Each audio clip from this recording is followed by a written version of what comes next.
They said she was ruined, damaged goods, a woman no decent man would touch. The town of Bitter Creek had made their judgment, and Eliza Moore wore their verdict like a scarlet brand. But when Mayor Hutchins dumped her at the loneliest ranch in Montana Territory, neither he nor Eliza knew that the broken cowboy living there understood rejection better than anyone. What happened next would shake the foundations of everything that small-minded town believed about redemption, love, and second chances. Stay with me until the end of this story. Hit that like button and comment what city you're watching from so I can see how far this tale has traveled. The storm had been building all afternoon, bruising the Montana sky with shades of purple and black that promised violence. Ethan Cole sat motionless on his horse at the ridge overlooking his ranch, watching the weather roll in from the west like an army preparing for siege. His hand rested on the rifle across his saddle, still warm from recent use. 3 cattle thieves had learned today that stealing from Ethan Cole was a mistake they wouldn't make twice. 2 had fled with fresh wounds to remember him by. The 3rd wouldn't be stealing anything ever again. Ethan didn't feel proud of that fact. He didn't feel much of anything anymore. The wind picked up, carrying the smell of rain and sagebrush. His gelding, a battle-scarred roan named Judge, shifted beneath him, anxious to get to shelter before the heavens opened. Ethan gave him his head, and they descended toward the cabin that had been home for the past 6 years, though calling it home felt like a generous interpretation of the word. Home implied warmth, family, laughter echoing off log walls. Ethan's cabin had none of those things. He'd built it with his own hands after the war, after Sarah, after everything that mattered had been buried in graves too numerous to count. The structure was solid, functional, and utterly devoid of comfort beyond basic survival. One room with a stone fireplace, a rope bed in the corner, a table he'd built from pine, and shelves that held ammunition, tools, and very little else. No photographs, no mementos. Nothing that could remind him of what he'd lost. The first drops of rain hit his face as he approached, cold and hard as thrown pebbles. That's when he saw it. Smoke, rising from his chimney in a thin gray ribbon that the wind immediately shredded. Ethan's entire body went rigid. His hand moved to his Colt, thumb automatically checking the hammer.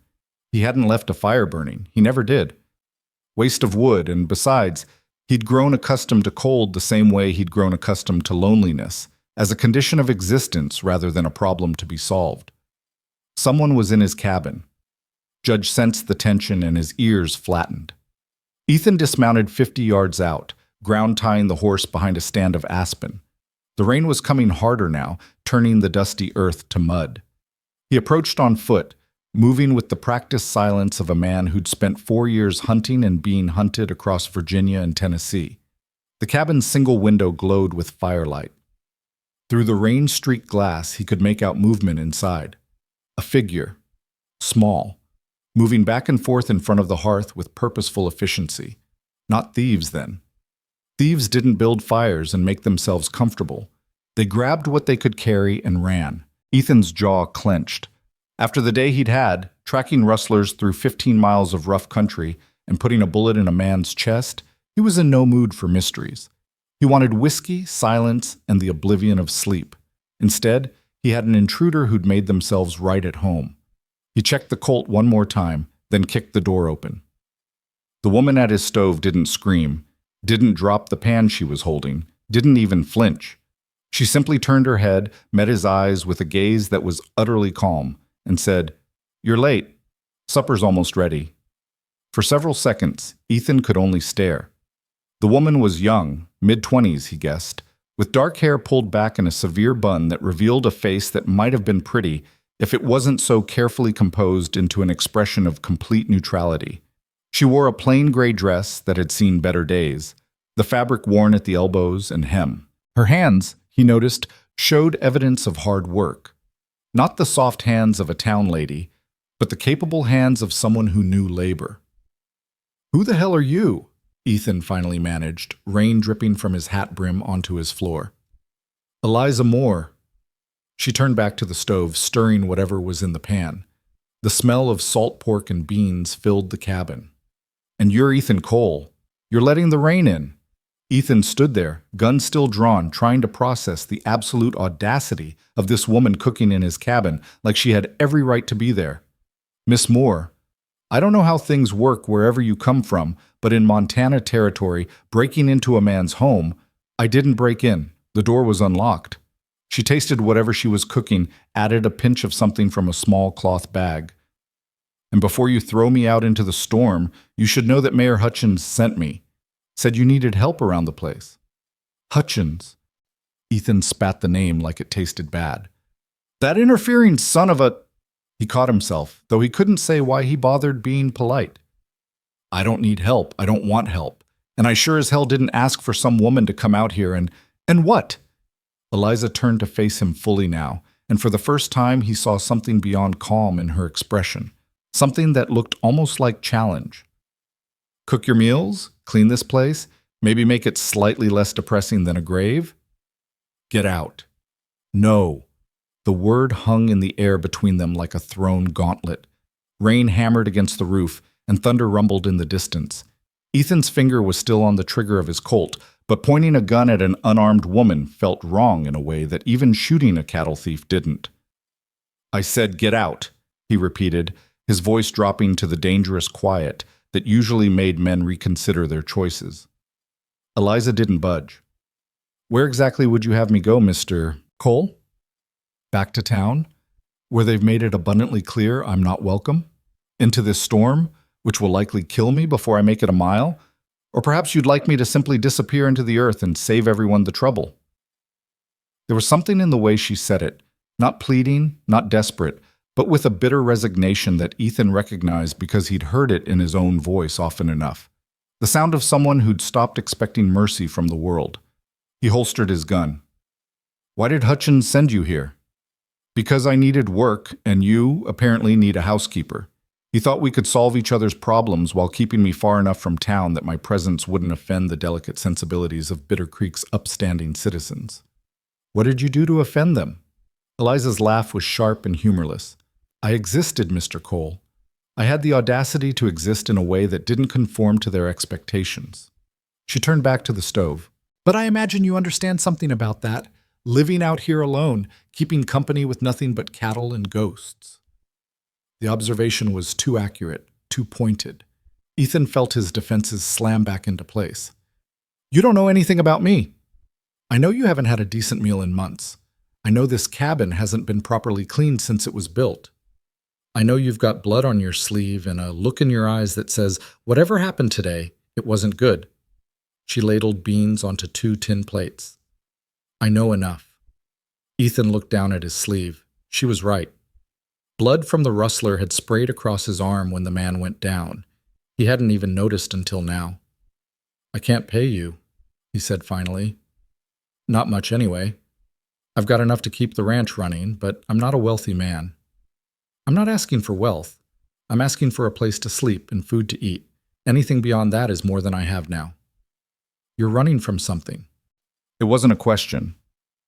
Eliza met his eyes again, and this time he saw past the careful composure to something raw underneath. Pain, maybe. Or shame. Or both. We're all running from something, Mr. Cole. Some of us just have farther to run than others.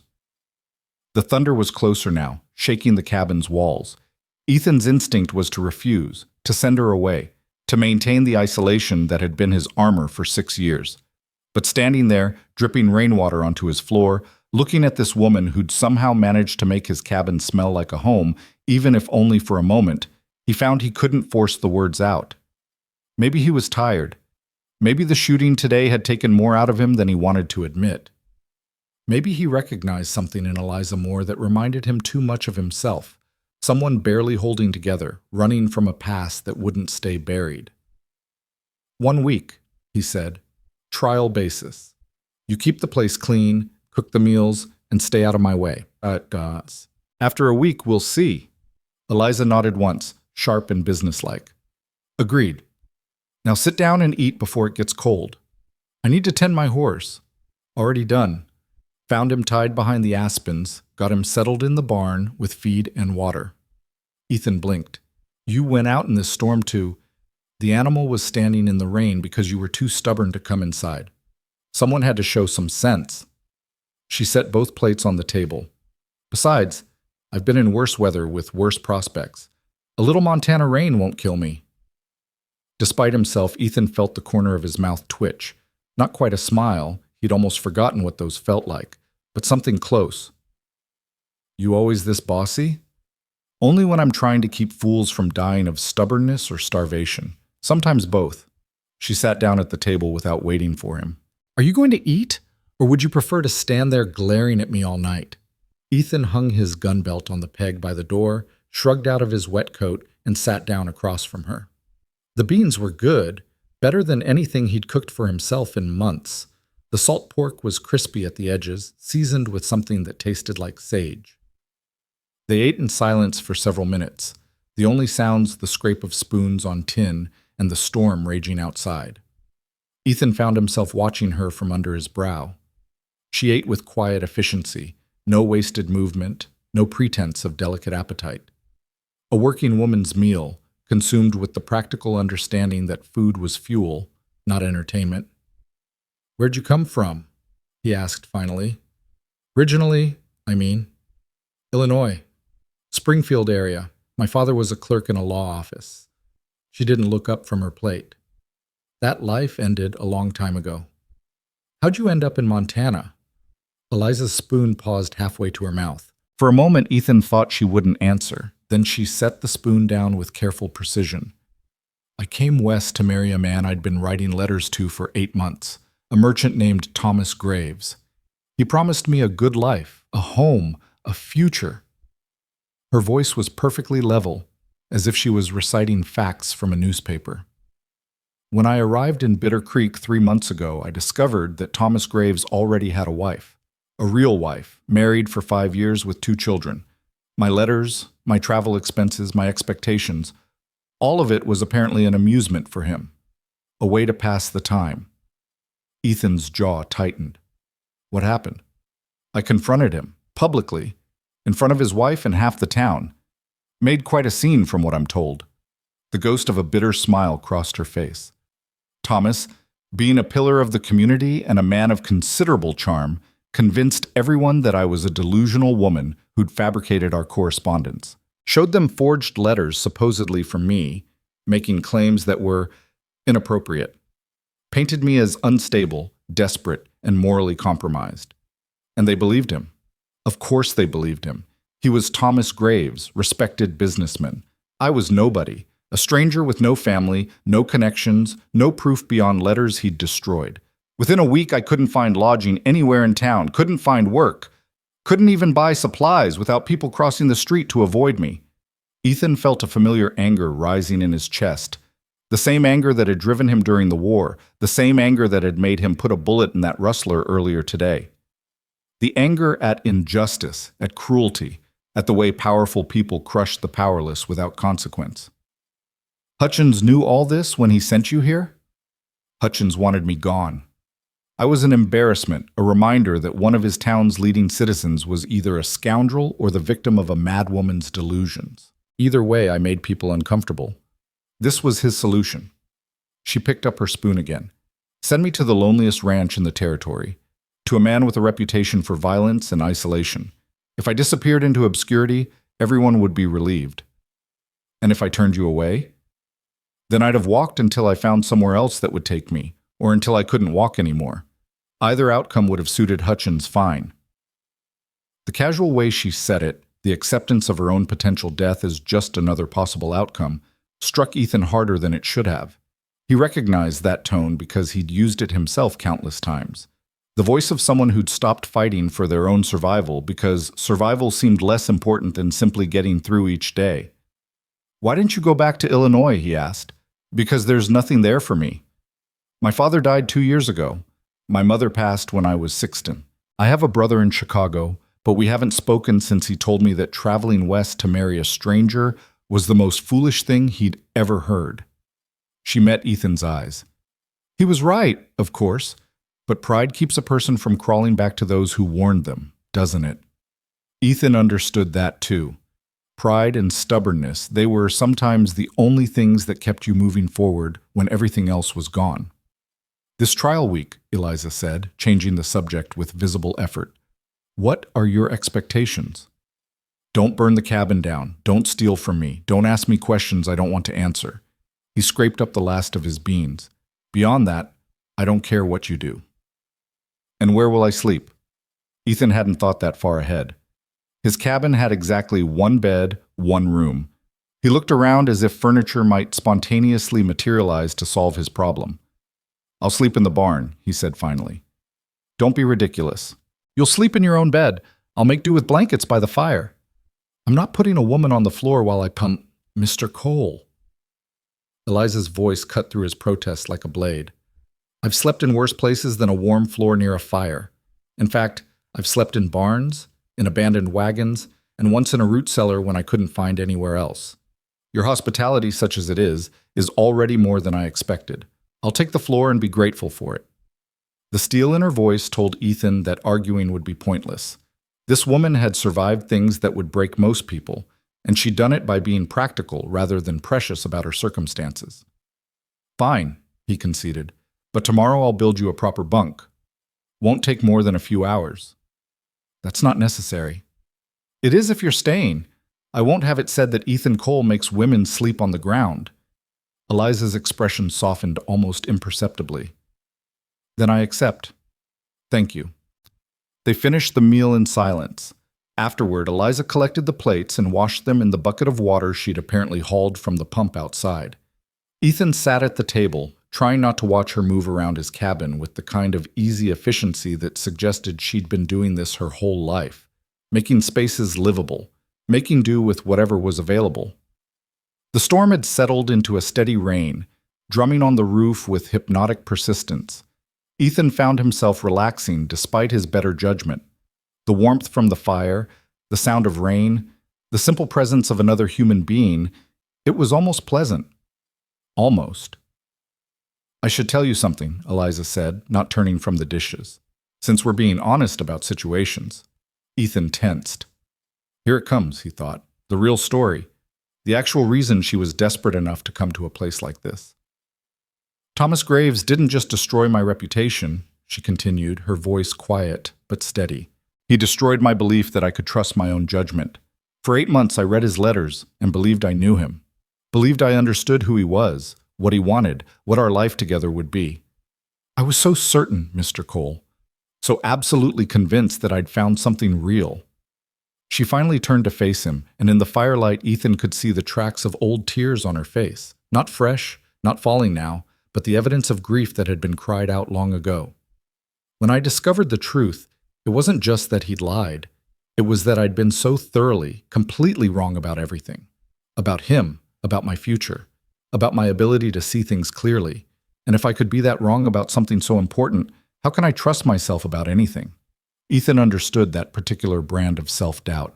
After Sarah died, after he'd left her alone on the farm while he went to fight in a war that took everything and gave back nothing but nightmares. He'd questioned every decision he'd made, every choice that led to her being buried in Tennessee soil while he came back to nothing. You can't, he said simply. Trust yourself, I mean, not completely. None of us can. We're all just guessing, hoping we get it right more often than we get it wrong. That's a bleak philosophy. It's an honest one. Eliza wiped her hands on a cloth, then moved to the corner where she'd apparently stacked her few belongings, a worn carpet bag and a bundle wrapped in oilcloth. From the bundle, she pulled 2 blankets and began arranging them near the hearth. What about you? She asked. What's your story, Mr. Cole? What brings a man to a place like this, living alone, wanting nothing to do with the world? The war, Ethan said. Then, because that seemed insufficient, he added, and what came after? Which war? Does it matter? They all end the same way. Dead friends, burned farms, and the kind of memories that don't fade no matter how much whiskey you pour on them. Eliza nodded slowly. You lost someone. I lost everyone. The words came out harsher than he intended. My wife, my parents, my brother, the farm I grew up on. Everything I thought I was fighting to preserve, I came back to find gone or ruined beyond recognition. I'm sorry. Don't be. Sorry doesn't change anything. Ethan stood abruptly, the chair scraping against the floor. "I'm turning in. Fire needs another log before bed." He moved to the woodpile by the door, selected a thick piece of oak, and placed it carefully in the hearth. The fire crackled and popped, sending up a shower of sparks. When he turned back, Eliza had arranged her blankets and was sitting on them, unlacing her worn boots. "Mr. Cole," she said softly, "I know you didn't ask for this. Didn't ask for me, but I promise I'll earn my keep. I'll work hard, stay out of your way, and when the week is up, if you want me gone, I'll go without complaint." Ethan looked at her, this woman who'd been betrayed, discarded, and sent to the edge of nowhere, yet still managed to sit there with her spine straight and her dignity intact. Part of him wanted to send her away right now, tonight, before she became real to him, before she became something more than a stranger taking up space in his cabin. But a larger part, the part that remembered what it felt like to be truly alone, couldn't quite bring himself to do it. "Get some sleep," he said instead. "Cattle need checking at dawn, which means we're up before sunrise. If you're going to work here, you keep ranch hours." "Understood." Ethan moved to his bed, pulling off his boots and gun belt. He lay down fully clothed, a habit from the war that he'd never broken, and stared at the ceiling. The fire cast dancing shadows across the rough-hewn beams. He could hear Eliza settling into her own blankets, the rustle of fabric, the soft sound of her breathing. For the first time in 6 years, Ethan Cole fell asleep to the sound of another person in his home. He didn't know whether that was a good thing or a terrible mistake. The dream came, as it always did, in fragments. Sarah's face, laughing at something he'd said. The farm in Tennessee, green and golden in the summer sun. His brother James, alive and whole, before Gettysburg made him into a memory. Then the transition, the way dreams twisted reality, and suddenly he was back in the war. The smell of gunpowder and blood, the screaming of wounded horses, the face of the first man he'd killed, a boy really, no more than 17, looking surprised that the world could end so quickly. Then Sarah again, but different now, pale and still, lying in the bedroom of the farmhouse he'd never see again.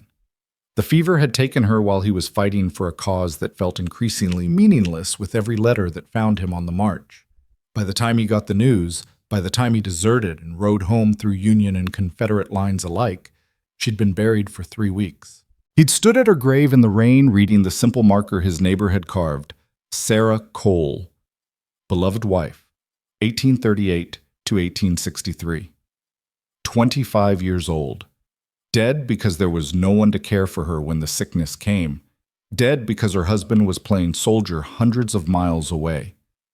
In the dream, the grave opened and Sarah sat up, dirt falling from her burial dress. She looked at him with hollow eyes and asked, "Why weren't you here?" Ethan woke with a start, his heart hammering. For a disoriented moment, he didn't know where he was. Then reality reasserted itself. The cabin, Montana, the present day. The dream faded but left its residue of guilt and grief. Gray light filtered through the window. Dawn, or close enough. He sat up slowly, every muscle protesting. He'd slept in his clothes again, and his body was making him pay for it. As his eyes adjusted to the dim light, he saw Eliza's form near the hearth. She was already awake, already moving, feeding the fire with practiced efficiency. "Morning," she said without turning around. "Coffee's almost ready." Ethan grunted something that might have been thanks and pulled on his boots. His Colt went on his hip as automatically as breathing, another war habit that had become permanent. He splashed water from the basin on his face, the cold shocking away the last remnants of the dream. When he turned around, Eliza was pouring coffee into 2 tin cups. She handed him one without ceremony. "You talk in your sleep," she said matter-of-factly. Ethan felt his defenses slam back into place. "What did I say?" "Mostly names. Sarah, James, sometimes just fragments that didn't make sense." She took a sip of her own coffee. "War dreams? None of your business." "Fair enough." She didn't seem offended. "I talk in my sleep too, apparently, or I used to back when I slept near other people. They said I bargained with God, apologized to my father, and once recited an entire recipe for apple pie." Despite himself, Ethan felt his mouth twitch again. Apple pie? My mother's recipe. I haven't made it in years, but apparently my sleeping self remembers every detail. She set her cup down. The point is, we all carry things we can't put down, even in sleep. No judgment here. Ethan drank his coffee. It was strong and bitter, the way he liked it. Outside, he could hear the morning sounds of the ranch, cattle lowing in the distance, birds starting their day, the whisper of wind through the grass. I need to ride the fence line today, he said. Check for damage from the storm. There's bread in the box and some dried venison if you get hungry. I'll be back around midday. I'll come with you. No. Why not? Because fence riding is hard work, not a Sunday stroll. And because I work alone. Eliza met his eyes with that steady, unflinching gaze that was already becoming familiar. Mr. Cole, if I'm going to work on this ranch, I need to know the property. I need to understand what needs doing and how things work. You can teach me while we ride, or I can fumble around in ignorance and make costly mistakes. Your choice. The logic was sound, even if Ethan didn't like it. And truth be told, having an extra pair of hands for fence repair would make the job faster. Can you ride? He asked. Well enough. Meaning? Meaning I won't fall off, but I won't be winning any races either. I learned as a girl, but it's been a while. Ethan sighed, already regretting this. Fine. There's a mare in the barn, gentle enough for a rusty rider. We leave in 20 minutes. Dress warm and bring water. Eliza nodded and went to her carpet bag, pulling out items with the efficiency of someone who'd learned to pack light and smart. Ethan busied himself with his own preparations, checking his rifle, filling his canteen, gathering tools for fence repair. 20 minutes later, they were mounted and riding east toward the section of fence that always took the worst beating from storms. Eliza sat her horse competently enough, if not gracefully. The mare, a dappled gray named Clementine, was patient with her rider's stiffness. The morning was cool and clear, the storm having scrubbed the sky to a brilliant blue.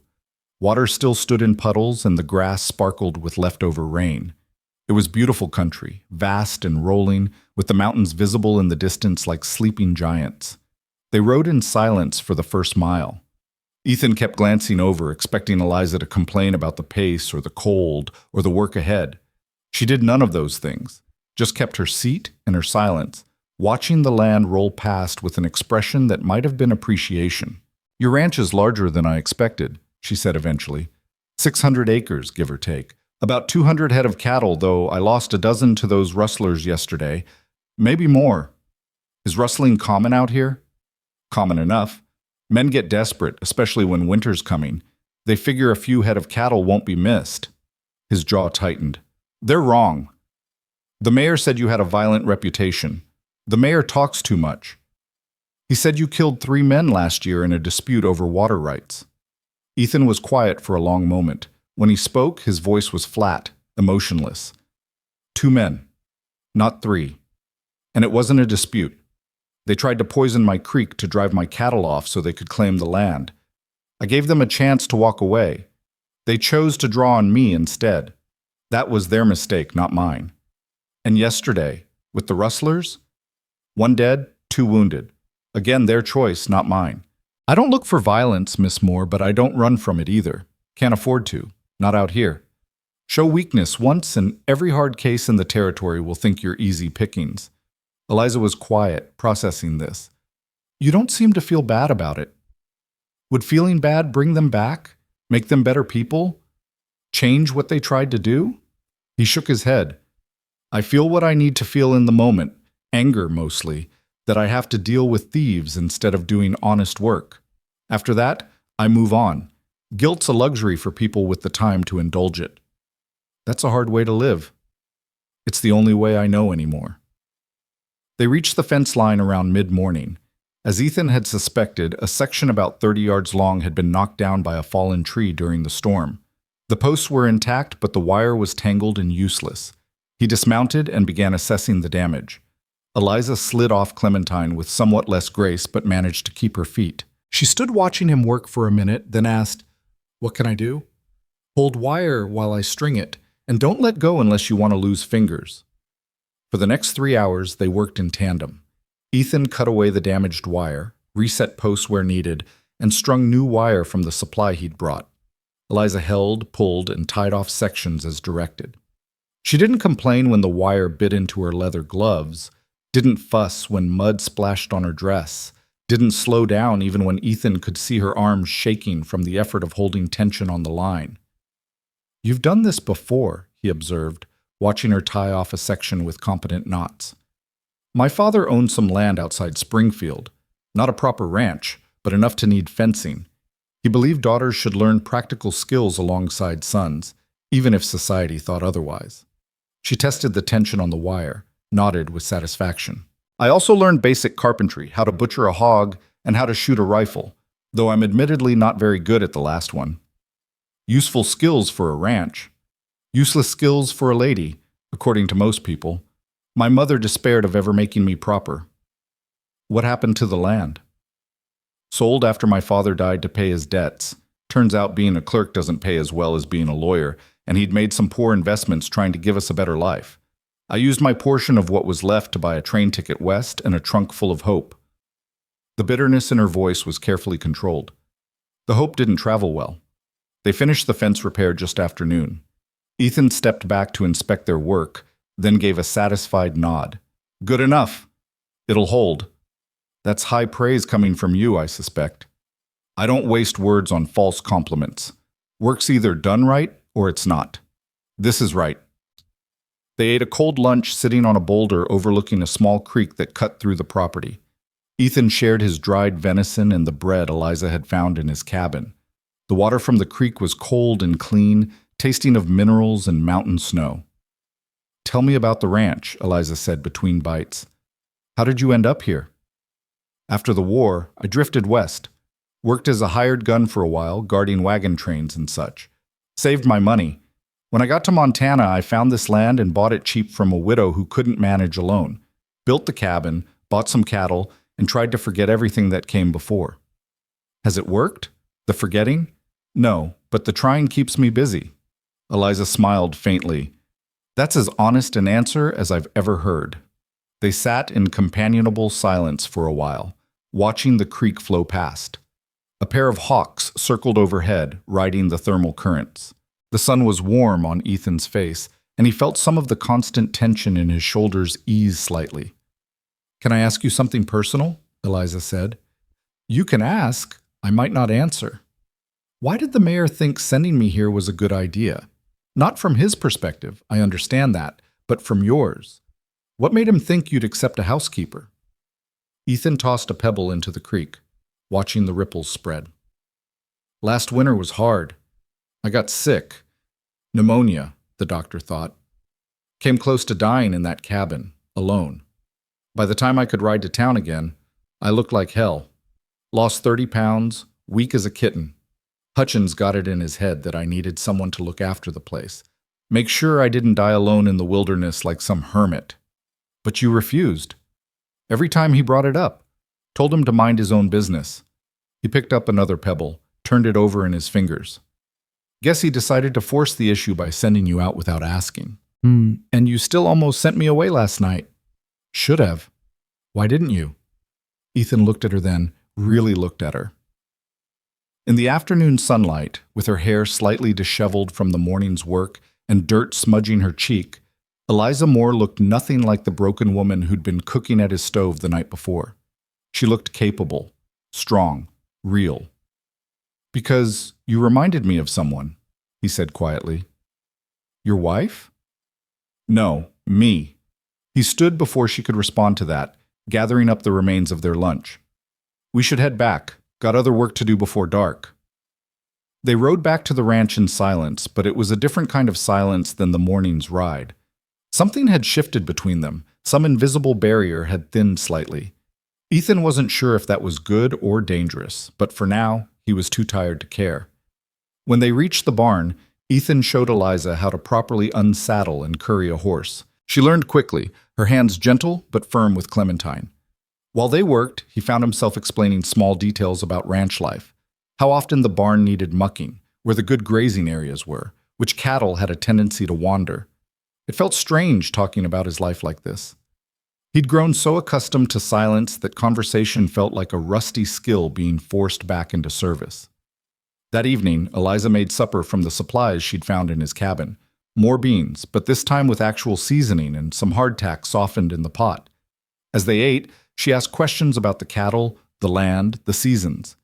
Ethan found himself answering more fully than he intended, sharing knowledge he hadn't realized he'd been holding on to. After supper, he kept his word and spent an hour building a simple bunk frame in the corner opposite his bed. It wasn't fancy, just pine boards and rope supports, but it would keep her off the floor and give her some privacy. There, he said, testing the stability. It'll hold. Eliza ran her hand over the rough wood, and for the first time since arriving, her careful composure cracked slightly. Her eyes were wet when she looked at him. Thank you, she said softly. You didn't have to do this. Said I would.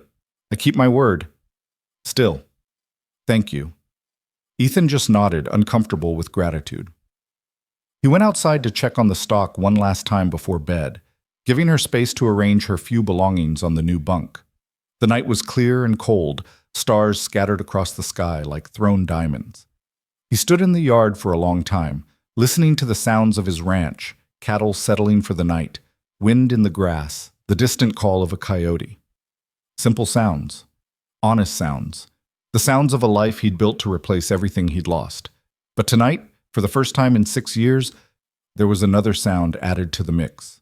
From inside the cabin came the soft humming of a woman arranging her home, making space in his life whether he was ready for it or not.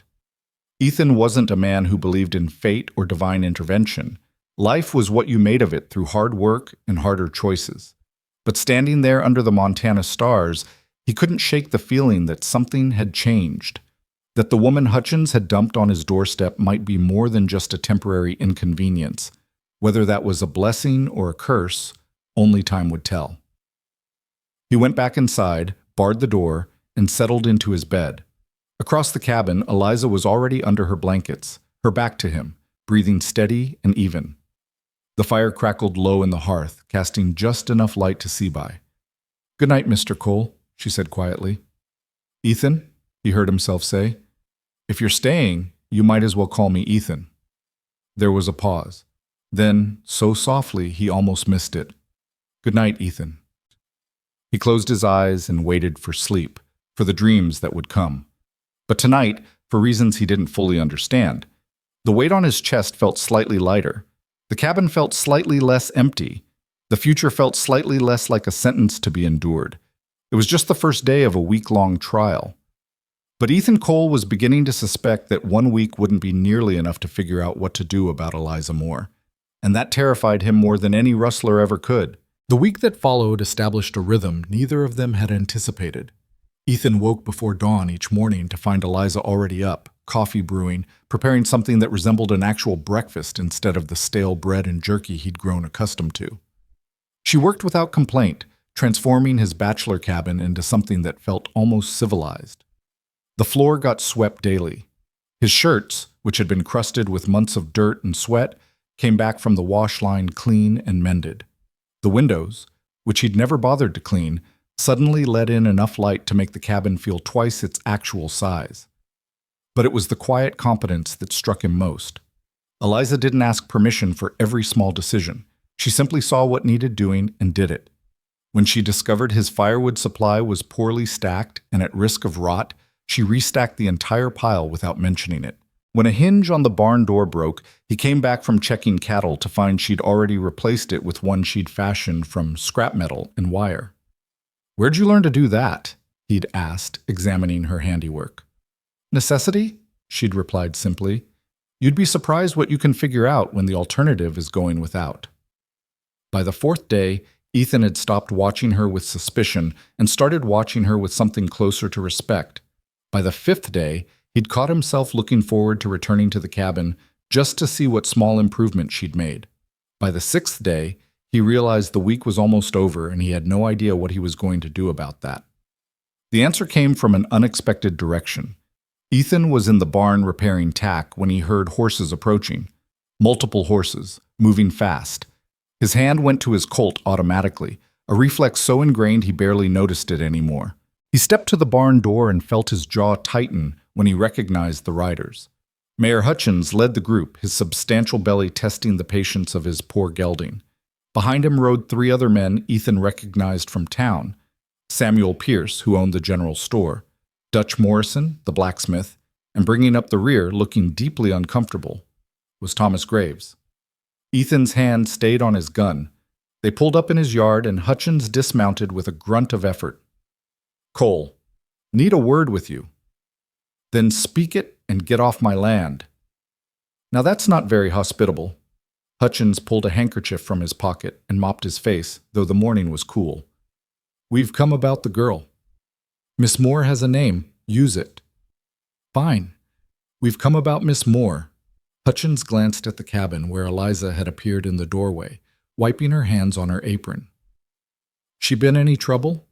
"No." "Good, good. That's what we hope to hear." Hutchins tucked his handkerchief away. "Thing is, Cole, we've been discussing the situation in town, and we feel it might be best if Miss Moore moved on, perhaps took the stage to Helena, or maybe Virginia City, somewhere with more opportunities for a woman in her particular circumstances." Ethan felt ice forming in his gut. Her circumstances being that she was lied to and humiliated by one of your upstanding citizens? Thomas Graves flinched but said nothing. He was a handsome man, Ethan noted with distaste. The kind of clean-cut, well-groomed appearance that probably made trusting him easy. The kind of man who could smile while stabbing you in the back. "Now that's not fair," Pierce interjected. "There's been no proof of Mr. Graves's wrongdoing. Just accusations from a woman who what?" Ethan's voice dropped to that dangerous quiet. "Finish that sentence, Pierce. I'm real curious to hear how you plan to defame a woman's character while standing in my yard." Pierce's mouth snapped shut. Hutchins raised his hands in a placating gesture. "Nobody's defaming anyone. We're simply suggesting that Miss Moore might be happier elsewhere. This ranch is isolated, harsh. She's a young woman who deserves a chance at a proper life. And you're so concerned about her welfare that you came all the way out here to help." Ethan's tone made it clear what he thought of their concern. Nothing to do with the fact that having her in the territory is an embarrassment to Graves there, or that your town's reputation might suffer if people start asking too many questions about how a woman got treated so poorly. "That's not," Hutchins sputtered. "That's exactly what this is." Ethan stepped forward, and all four men instinctively backed up.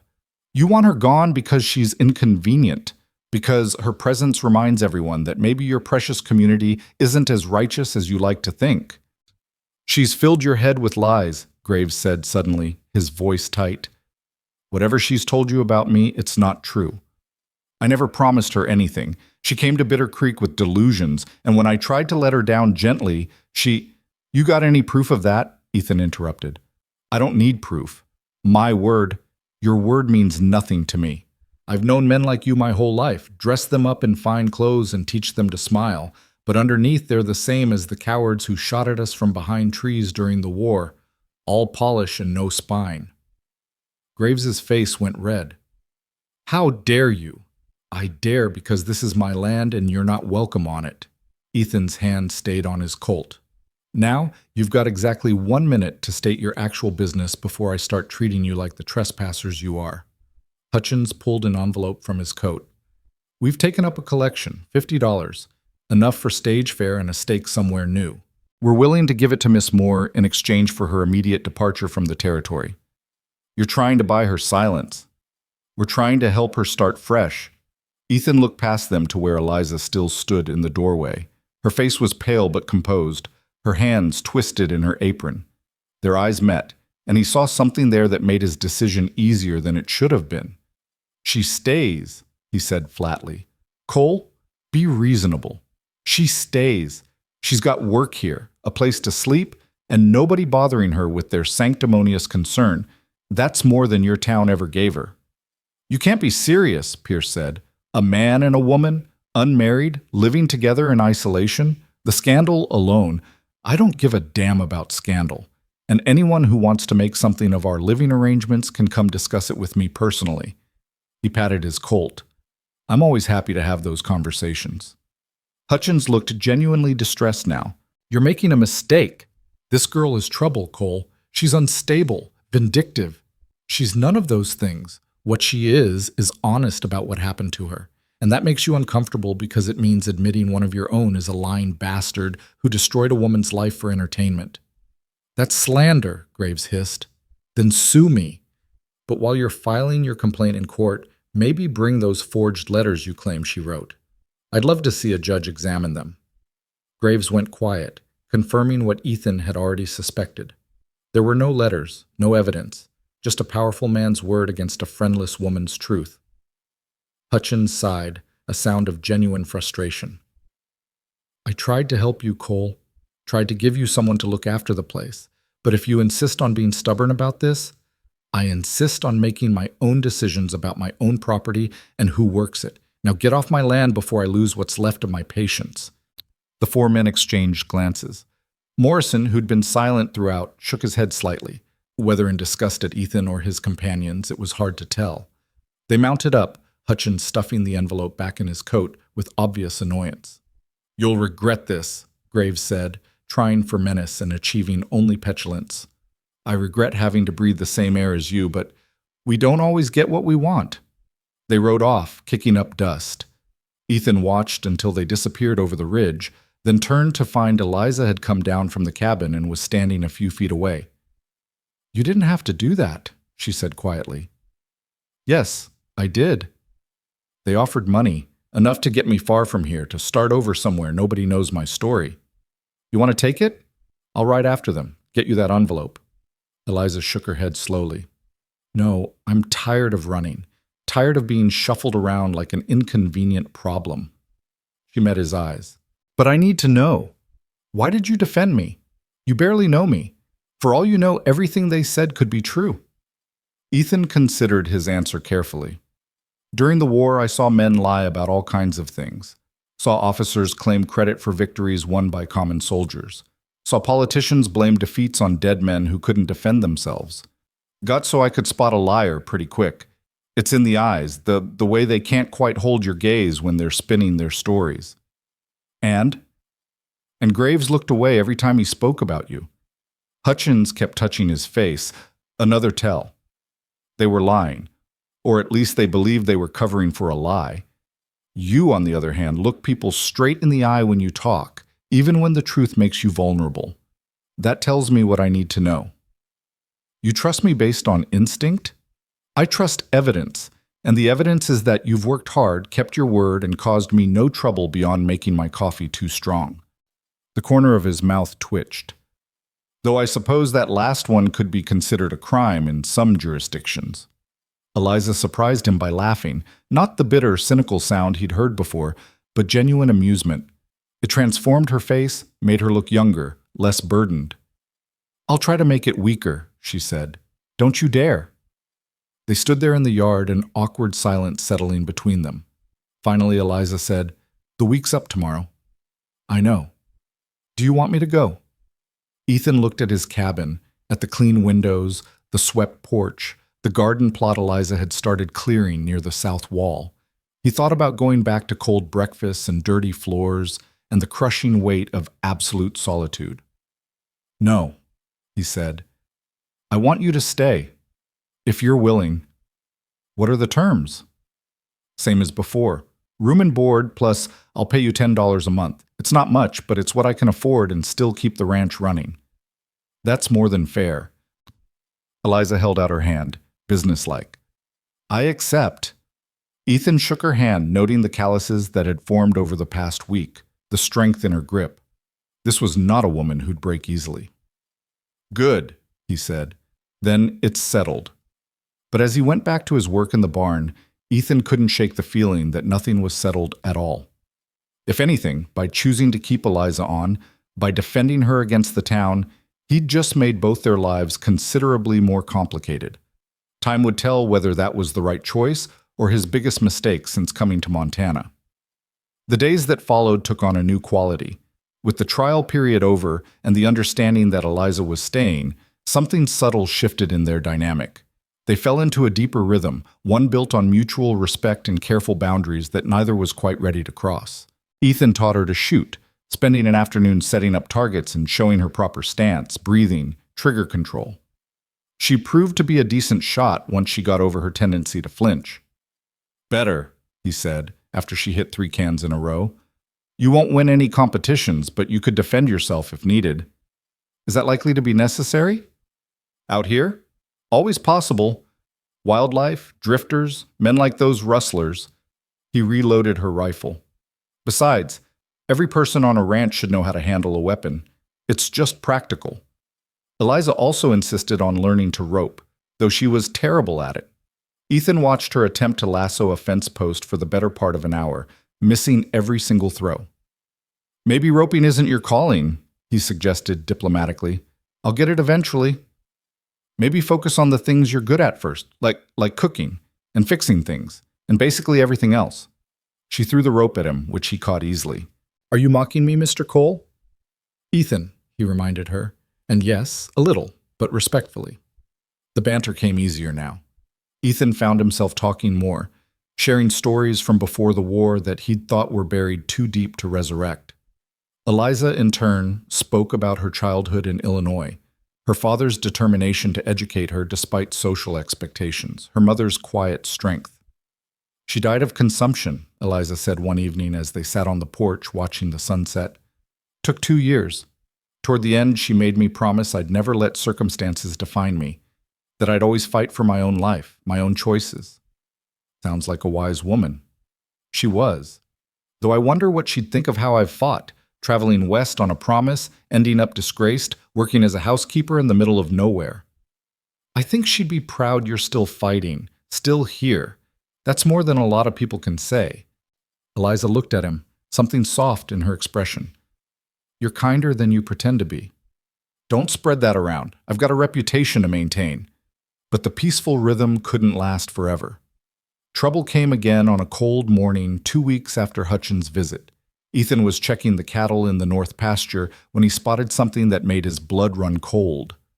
5 head were down, dead for at least a day based on the bloating. He dismounted and examined them carefully, looking for wounds, signs of disease, anything that would explain their deaths. That's when he saw the foam at their mouths and smelled the bitter almond scent, poison. Someone had poisoned his water source. He rode back to the cabin at a gallop, his mind racing. This wasn't random. This was deliberate, targeted, and he had a pretty good idea who was behind it. Eliza met him at the door, alarm on her face. What's wrong? Don't drink the well water. Don't let the stock near the main creek. Someone's poisoned it. Her hand went to her mouth. The same thing that happened before? The dispute you mentioned? Similar, but this time I know who's responsible. He was already moving, gathering supplies. I need to ride to town. This ends today. Ethan, wait. If you go in angry, if you do something you can't take back. They killed my cattle, Eliza. They poisoned my land. What exactly do you expect me to do? Ask them politely to stop? I expect you to be smart about this. Going in with your gun drawn will only prove whatever they want people to believe about you, that you're violent, unstable, dangerous. I am dangerous, especially to men who come after what's mine. Then be dangerous intelligently. She grabbed his arm, forcing him to look at her. Get the sheriff involved. Document what happened. Build a case they can't deny. Don't give them the satisfaction of turning this into something they can use against you. Ethan wanted to argue. Every instinct he had screamed for immediate confrontation, for riding into town and putting his Colt in Thomas Graves's face until the man confessed. But Eliza's logic cut through the red haze of his anger. Fine, he said through gritted teeth. We'll do it your way. But if the law won't handle this, then we'll discuss other options. Together. The word together stopped him cold. He looked at Eliza, really looked at her, and saw fierce determination mixed with genuine concern. Not just for him, but for them both. She'd attached her fate to his, and now his problems were hers too. Together, he agreed finally. They rode to Bitter Creek side by side, Ethan leading one of the dead cattle on a travois he'd rigged to judge. It was gruesome, but it was evidence. Sheriff Barnes met them at his office, took one look at the deceased animal, and swore creatively. Poison again? Barnes asked, though he clearly already knew the answer. Strychnine by the smell. Someone contaminated my main creek, killed 5 head so far. Could be more. Barnes was an honest man as far as frontier lawmen went, which meant he was practical about justice but not immune to political pressure. He examined the cattle, took Ethan's statement, and promised to investigate. "But Cole," he added, "you need to understand my position. I can't go accusing prominent citizens without solid proof." "The proof is dead in front of you." "Proof of poisoning? Yes. Proof of who did it? That's harder." He rubbed his face tiredly. "Give me 3 days. Let me ask questions, check some things. If I find evidence pointing to a specific person, I'll act on it." "And if you don't?" "Then I'd suggest you be very careful about your accusations." Barnes glanced at Eliza. "Miss Moore, you're still at Cole's ranch?" "I work there, yes." "That's caused some talk in town." "People always find something to talk about," she replied evenly. "Usually because their own lives are too boring to sustain interest."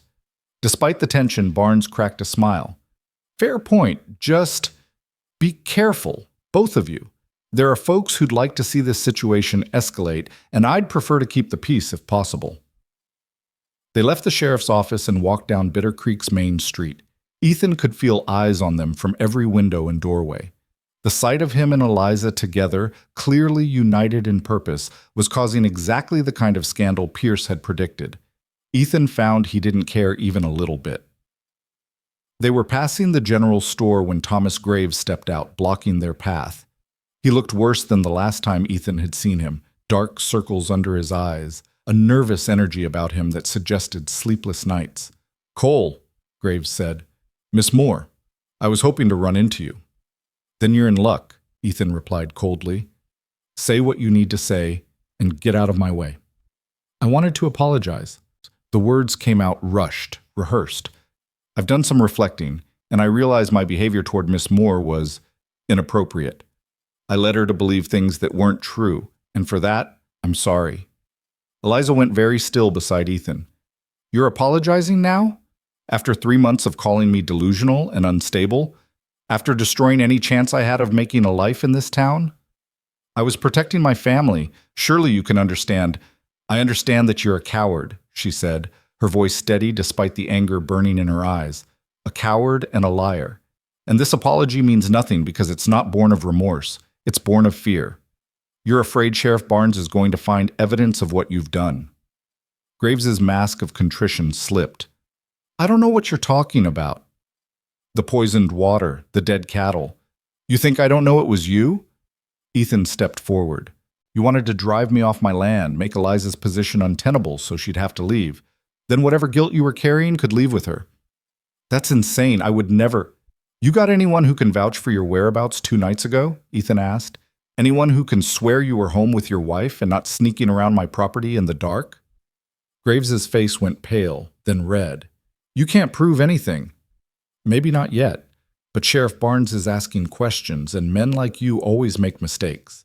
You're too arrogant to be careful, too entitled to think consequences apply to you." Ethan's voice dropped. "And when he finds the proof, because he will find it, I'm going to be there to watch you answer for what you've done." "Is that a threat?" "It's a promise."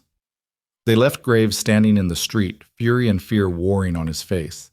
As they rode back to the ranch, Eliza was quiet, processing everything that had happened. "Do you really think Barnes will find proof?" she asked finally. "If he looks hard enough. Men like Graves think they're smarter than everyone else, but they're usually just better connected. And connections only protect you until they don't." "What if he doesn't find anything? What if Graves is protected by those connections?" "Then we handle it ourselves." "Meaning," Ethan looked at her, his expression grim, "meaning I've survived a war, betrayal, and 6 years of isolation. Thomas Graves is a town merchant playing at intimidation. If he wants a real fight, I'll give him one he'll regret." Eliza reached over and touched his arm. "I don't want you to compromise yourself for my sake. I've caused you enough trouble already." "You haven't caused me any trouble. Graves did. Hutchins did. The whole damn town did by treating you like you were disposable." He covered her hand with his briefly, then pulled away, suddenly aware of the intimacy of the gesture. "Besides, nobody poisons my land and gets away with it. This stopped being just about you the moment they killed my cattle." They rode the rest of the way in silence, but it was a comfortable silence now. united in purpose, if nothing else. The 3 days Barnes had requested stretched into 5, then a week. During that time, Ethan had to shoot 2 more cattle that showed signs of poisoning, and he spent long hours diverting water from a clean source higher up in the mountains. It was exhausting, expensive work that set back all his other projects. Eliza helped without being asked, hauling water, tending stock, working until her hands bled despite the gloves. She never complained, never suggested this was more than she'd bargained for. If anything, she seemed energized by having a clear purpose, a tangible problem to solve. One evening, as they sat exhausted on the porch after a particularly grueling day, Eliza said, "Can I ask you something personal?" Ethan tensed but nodded. "Go ahead. Why did you really let me stay? And don't say it's just because you believe my story about graves. There's more to it than that." He was quiet for a long moment, watching the stars emerge in the darkening sky. "After Sarah died," he said finally, "I spent a lot of time thinking about what I could have done differently. If I hadn't gone to war, if I'd stayed on the farm, if I'd been there when she got sick. All the choices that led to her grave. You couldn't have known. No, I couldn't. But that doesn't stop the questions." He leaned back against the porch post. "Eventually I realized I was asking the wrong thing. The question wasn't what I could have done differently in the past. It was what I was going to do differently going forward. And I decided that if I ever got another chance to help someone, to make a choice that mattered, I wasn't going to let fear or selfishness or caution stop me." He looked at her. "You needed help. I could provide it. The decision was that simple." "Nothing about this is simple." "No," he agreed. "But it's right, and sometimes that's enough." Eliza was quiet for a moment, then said, "I think your Sarah would be proud of the man you've become. Even with all the anger and isolation, you're still trying to do right by people. That counts for something." Ethan felt something loosen in his chest, some knot of guilt and grief that had been there so long he'd forgotten what it felt like to be without it. He didn't trust himself to speak, so he just nodded. They sat together in the gathering darkness, 2 damaged people finding unexpected solace in shared silence, neither quite ready to admit that something deeper than convenience or charity was taking root between them. The storm that hit 3 weeks later came without warning, rolling down from the mountains like the wrath of nature itself. Ethan had seen bad weather before, blizzards that buried entire homesteads, tornadoes that carved paths of destruction across the plains. But this was different. This was Montana showing what it could do when it truly wanted to remind humans how small they were. The morning had started deceptively calm. Ethan woke to find Eliza already at the stove, as usual, but something in her posture made him pause. "What's wrong?" he asked. She pointed to the window. "Look at the sky." The horizon to the west was a wall of black clouds, roiling and churning like something alive. Lightning flickered inside them, not striking down but moving horizontally through the mass, illuminating it from within. The air had that heavy electric quality that made every hair stand on end. "That's going to be bad," Ethan said quietly. "How bad?" "Bad enough that we need to secure everything we can and pray it passes quickly." He was already pulling on his boots, his mind racing through everything that needed doing. The cattle in the north pasture need to be moved to lower ground. The barn doors need reinforcing. We should bring extra water inside in case the well gets contaminated again. "What can I do?" "Help me with the stock first. Everything else can wait." They worked with frantic efficiency for the next 2 hours. The cattle were skittish, sensing the coming storm, and moving them was like trying to herd water. Ethan rode Judge hard, pushing the animals toward the relative safety of the canyon where they'd have some protection from wind. Eliza followed on Clementine, blocking the stragglers from breaking away. By the time they got the last of the herd settled, the wind had picked up to a howl. It tore at their clothes, threw dust and debris into their faces, made the horses dance nervously beneath them. "Get back to the cabin," Ethan shouted over the roar. "I need to check the canyon one more time, make sure they're all accounted for." "I'm coming with you." "No, it's too dangerous." "Then it's too dangerous for you too." Eliza's hair had come loose from its bun and whipped around her face. "We do this together or not at all?" There was no time to argue. The first drops of rain were starting to fall, huge and cold as ice. Ethan spurred Judge toward the canyon with Eliza right behind him. The cattle had clustered together in the lee of the rock face, bawling their distress. He did a quick count. They were all there, or close enough. One or two might have wandered off, but searching for them in this weather would be suicide. That's when he heard it, a sound that made his blood freeze despite years of facing death in all its forms. A deep, thunderous rumble that wasn't thunder at all. "Flash flood," he breathed, then louder. "Flash flood! Get out of the canyon now!" He wheeled Judge around and saw Eliza's eyes go wide with understanding. They both kicked their horses into a gallop, racing back the way they'd come. Behind them, the rumble grew louder, joined by the crash of water hitting rock, the grinding of boulders being torn loose and swept downstream. The canyon was a natural drainage for the mountain runoff, and somewhere upstream, hours of rain had finally overwhelmed whatever natural dams and diversions normally controlled the flow. Now all that water was coming down in a wall of destruction that would crush anything in its path. Ethan could see the mouth of the canyon ahead. 30 yards, 20. If they could just reach open ground, they'd be safe. The flood would sweep through the canyon and disperse across the valley floor, losing its killing force. 15 yards. Judge's hooves found purchase on the rocky ground, muscles bunching and releasing with desperate speed. Beside him, Clementine matched the pace. Eliza crouched low over her neck, urging the mare onward. 10 yards. The sound behind them was deafening now, like a train bearing down.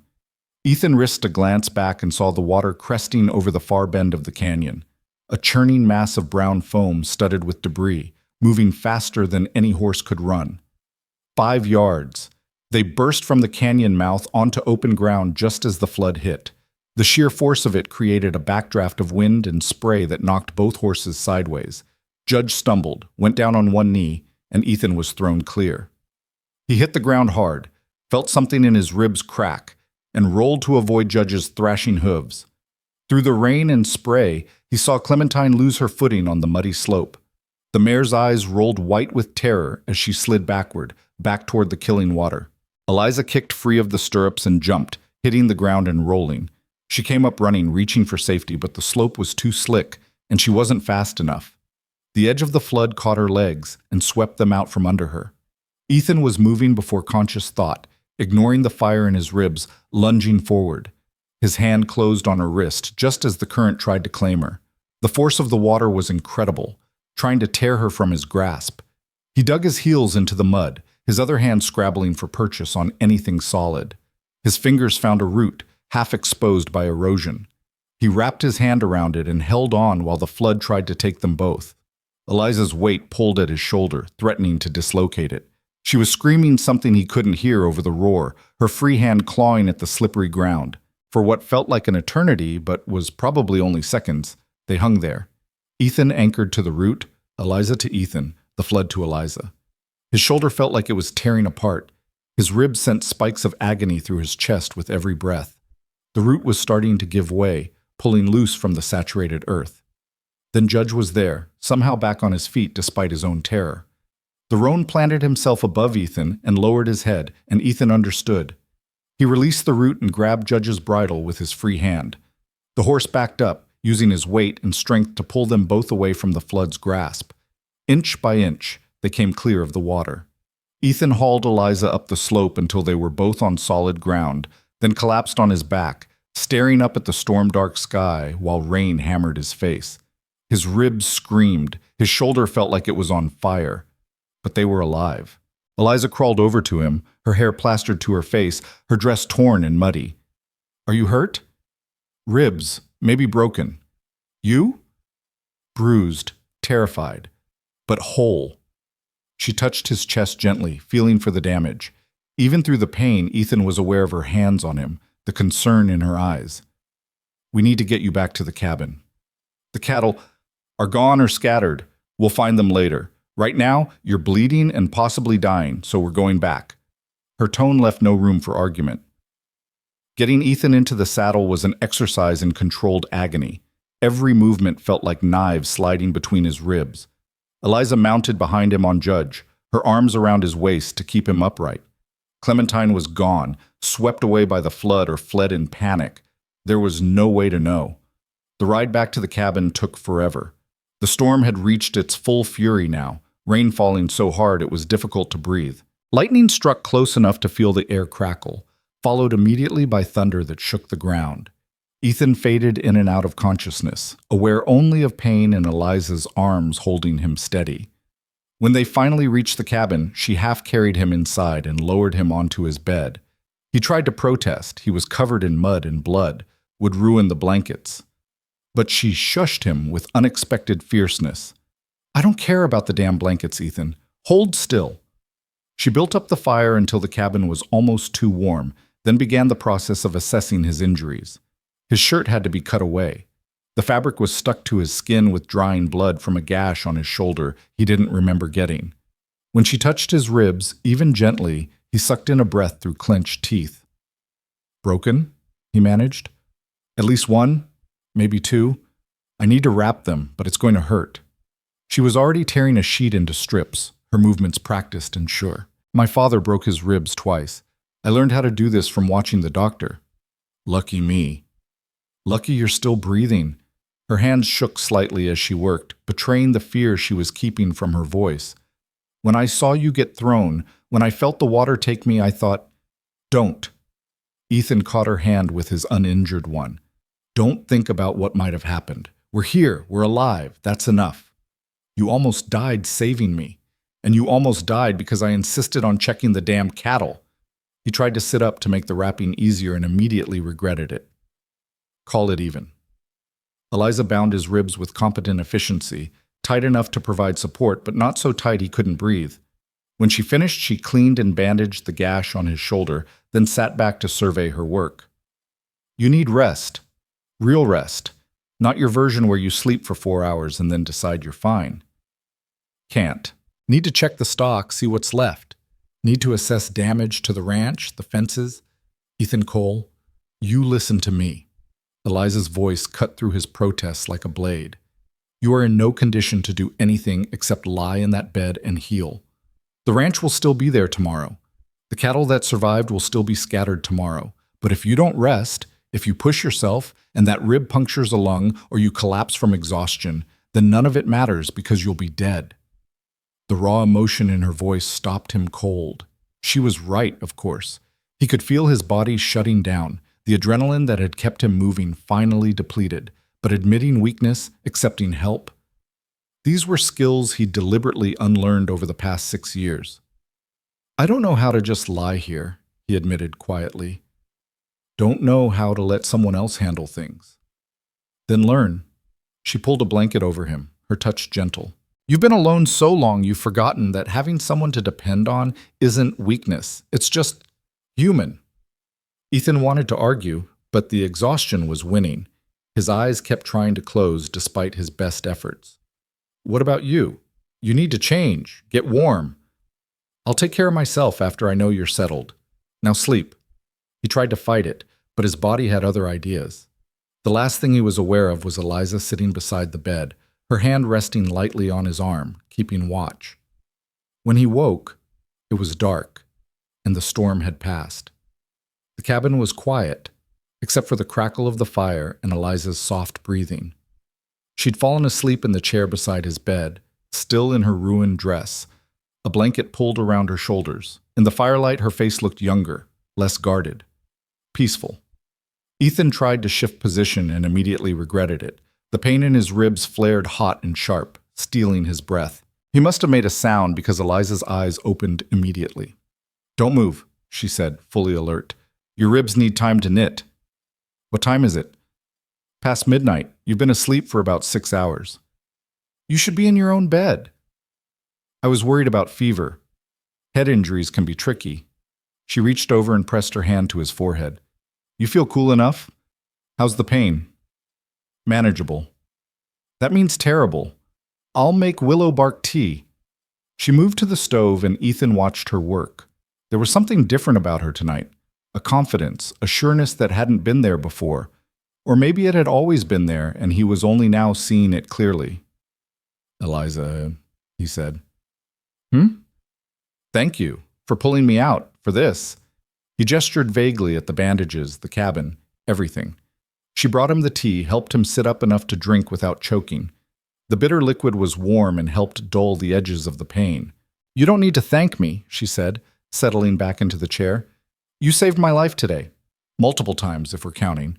This is just returning the favor. It's more than that. You could have left me to die, taken judge, ridden away, started somewhere new with no one to know your past. Is that what you think of me? That I'd abandon you?" "I don't know what to think anymore." The words came out more honest than he intended. "A few weeks ago, you were a stranger. Now you're—" He trailed off, unsure how to finish. "Now I'm what?" Ethan met her eyes in the firelight. "Now you're the person I think about when I wake up. The one I look for when I ride in from the range. The reason this cabin doesn't feel like a prison anymore." Eliza went very still. "Ethan, I know it's not what either of us planned. I know you came here out of desperation, and I took you in out of, hell, I don't even know anymore. Stubbornness, maybe, or loneliness. But somewhere between then and now, something changed. You're injured, exhausted. You don't know what you're saying. I know exactly what I'm saying. I'm saying that when I saw that water take you, when I felt you slipping from my grip, the only thought in my head was that I couldn't lose you. Not like I lost Sarah. Not like I lost everything else." He reached for her hand and she let him take it. "I'm saying that you matter to me, Eliza Moore. More than I wanted you to. More than is probably wise." Tears welled in Eliza's eyes, catching the firelight. "You can't say things like that. You can't make me hope for something that can't be." "Why can't it be?" "Because I'm ruined, remember? Damaged. No decent man would want me, that's what they say in town. And even if that wasn't true, even if you could look past my history, I'm not the woman you lost. I can't replace Sarah." "I'm not asking you to replace anyone." Ethan squeezed her hand gently. "I'm not looking for a ghost or a substitute. I'm looking at you, the woman who walked into my cabin with nothing but pride and determination. The woman who learned to shoot and rope and mend fence without complaining. The woman who just spent 6 hours watching over me to make sure I didn't die in my sleep." "Stop," she whispered. "Please stop." "Why? Because the truth is too hard to hear? Because you've convinced yourself you don't deserve anything good?" He pulled her hand to his chest, pressed it over his bandaged ribs where his heart beat beneath. "I've spent 6 years believing the same thing about myself. That happiness died with Sarah. That all I deserved was isolation and work and slow decay. But you changed that. You walked in and reminded me that being alive means more than just breathing." "I don't know how to do this," Eliza said, tears spilling over now. "I don't know how to trust that this is real and not just another lie that will destroy me." "I can't promise it won't hurt. Life hurts, that's just the nature of things. But I can promise I won't lie to you, won't betray you, won't send you away because other people think you're inconvenient." He pulled her closer with his good arm. "I'm asking you to stay, Eliza. Not as hired help, not as a housekeeper, but as my partner, as someone who matters. You're saying this because you almost died, because emotion is running high and everything feels more intense than it really is. Maybe, or maybe almost dying just made me brave enough to admit what I've been feeling for weeks." He touched her face, wiping away tears with his thumb. "Either way, the truth doesn't change. You've become important to me. And if you feel even a fraction of the same—" She kissed him before he could finish, leaning down carefully to avoid his injuries.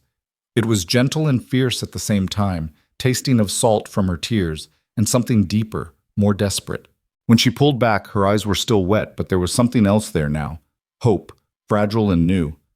"I'm terrified," she whispered against his lips. "Me too." "What if we're making a mistake?" "Then we make it together."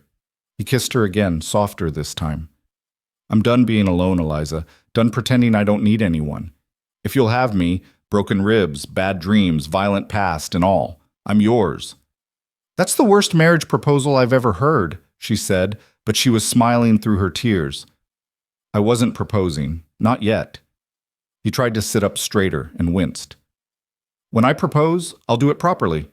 On one knee, with a ring. Probably still covered in mud because that seems to be my natural state, but at least I'll make the effort." Eliza laughed, the sound breaking some final barrier between them. You're impossible. And you're bossy, stubborn, and entirely too good at making me feel things I thought were dead. Is that a compliment? It's a fact. He pulled her down beside him on the bed, ignoring the protest from his ribs. Now stop arguing and just stay with me tonight. I don't want to be alone, and I don't think you do either. She settled against him carefully, her head on his good shoulder, her hand resting over his heart.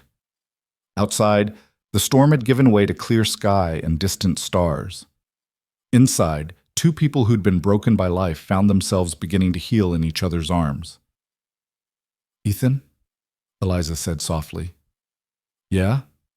When you do propose, properly, on one knee, covered in mud, my answer will be yes." He smiled into her hair, feeling something warm and unfamiliar spreading through his chest. It took him a moment to recognize it as happiness. "Good to know," he murmured. "But first I have to not die from these broken ribs, so let's handle that before we start planning a wedding." "Deal." They drifted off together as the fire burned low, neither willing to let go of the other, both understanding that everything had changed tonight. The storm had taken much from them: cattle, property, nearly their lives. But it had also stripped away the final defenses they'd been hiding behind, leaving only the truth they'd both been too afraid to acknowledge. They needed each other, wanted each other, and maybe, just maybe, deserved a chance at something better than the loneliness they'd both accepted as their fate. When morning came, Ethan woke to find Eliza already up, tending the fire. She'd changed into dry clothes and pulled her hair back in its usual severe bun, but when she turned and saw him watching, her smile was different, softer, more open. "How do you feel?" she asked. "Like I got trampled by a herd of buffalo, but alive." He tried to sit up and managed it with only moderate agony. "I need to check the damage." "I already did. At first light." She brought him coffee, the good kind she knew he liked despite claiming it was too strong. "The canyon is destroyed, full of debris and dead cattle. I counted at least 15 head lost, maybe more buried under the mud and rocks. The north fence line is completely gone. The barn lost part of its roof. And we're going to need to dig a new well because the flood contaminated the old one." The litany of damage should have devastated him. A few weeks ago, it would have. But lying there, looking at this woman who'd gone out at dawn to assess the destruction so he wouldn't have to, Ethan felt something other than despair. "We'll rebuild," he said simply. "It's going to take months, cost more than you probably have. And that's assuming we can even salvage the ranch at this point." "We'll rebuild," he repeated. "Together, you and me, however long it takes." Eliza looked at him for a long moment, then nodded slowly. "Together," she agreed. And in that moment, with his ranch half destroyed and his body broken, Ethan Cole felt richer than he ever had before. Because for the first time in 6 years, he had something worth fighting for beyond mere survival. He had a future, and someone to share it with. The work began the next day, though Ethan's body protested every movement.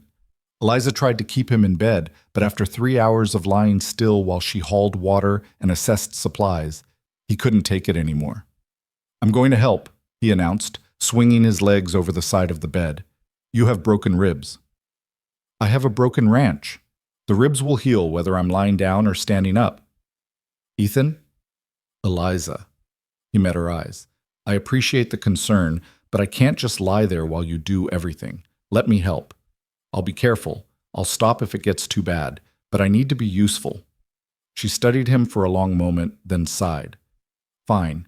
But you're not lifting anything heavy, you're not climbing anything, and the second I see you turn pale, you're going back to bed. Agreed?" "Agreed." They started with the most urgent tasks. The barn roof needed temporary patching before the next rain.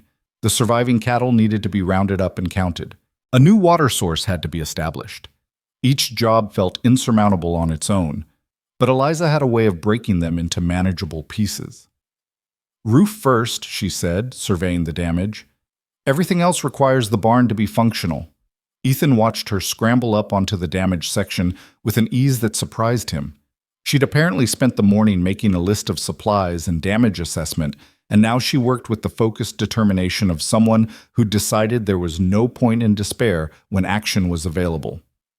"Hand me those boards," she called down. He did. ignoring the flare of pain in his ribs. They worked in tandem for the next several hours, Eliza doing the climbing and positioning while Ethan cut boards to size and passed up tools.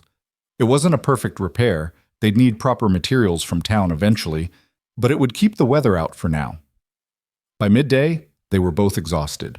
Eliza climbed down from the roof, her face flushed from exertion, her hands rough with splinters. She looked at Ethan, and her expression immediately shifted to concern. "You're white as a sheet. Inside. Now."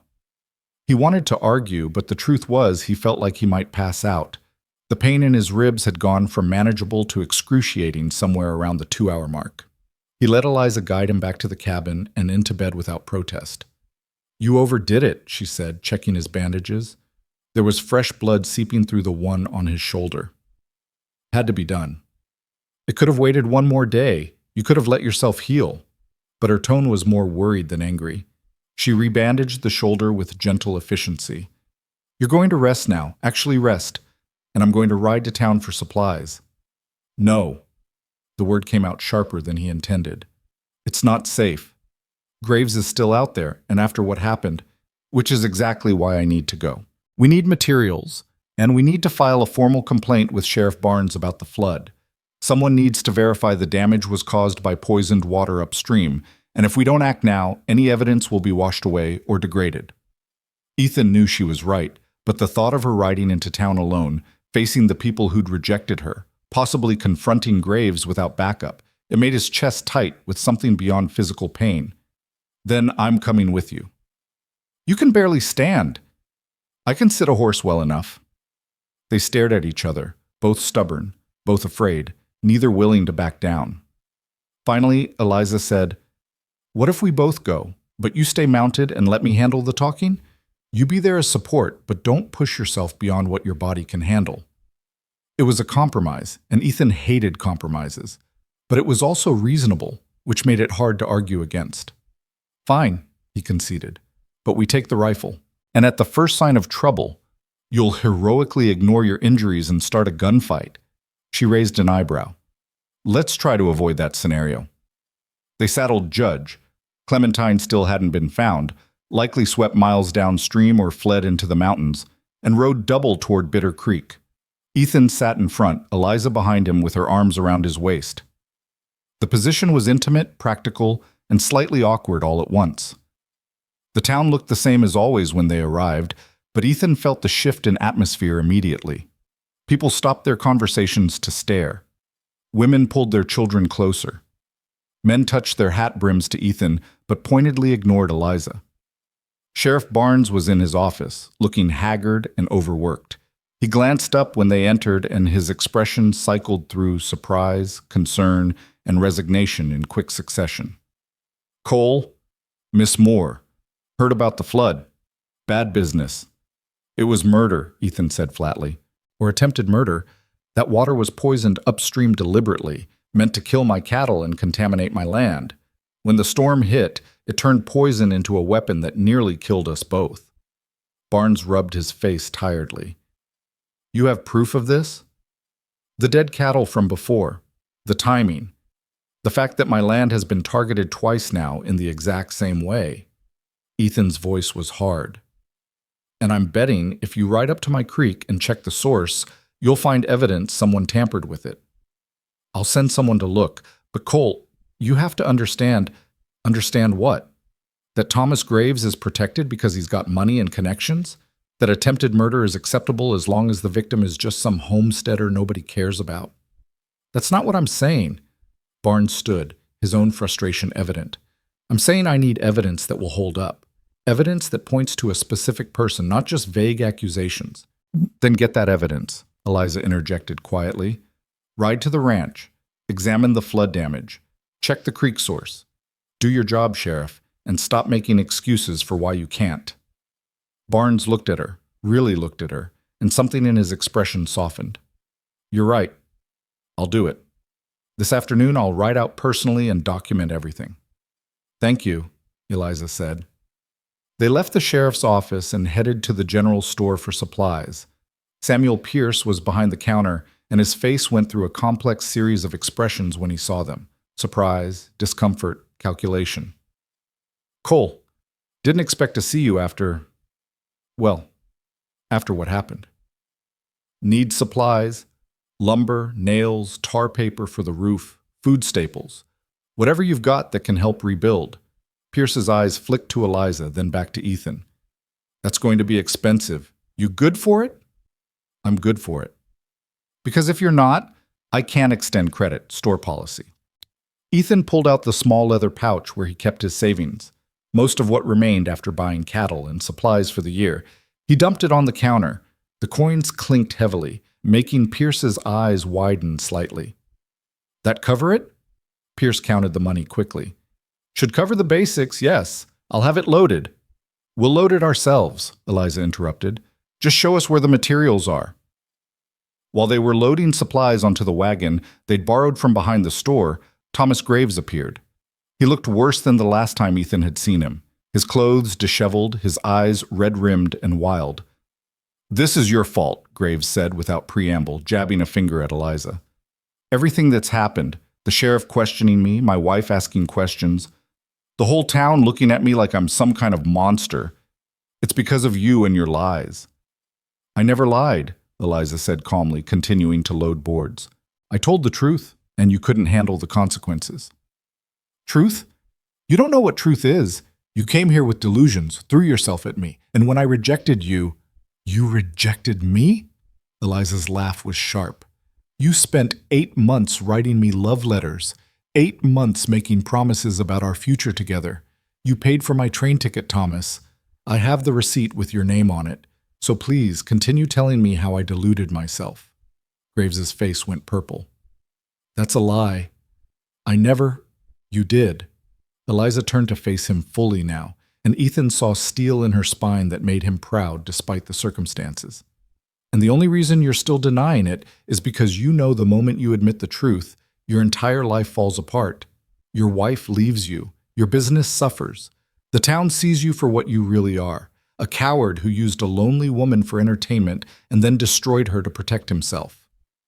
I'll sue you for slander, Graves hissed. I'll take everything you have. I have nothing, Eliza said simply.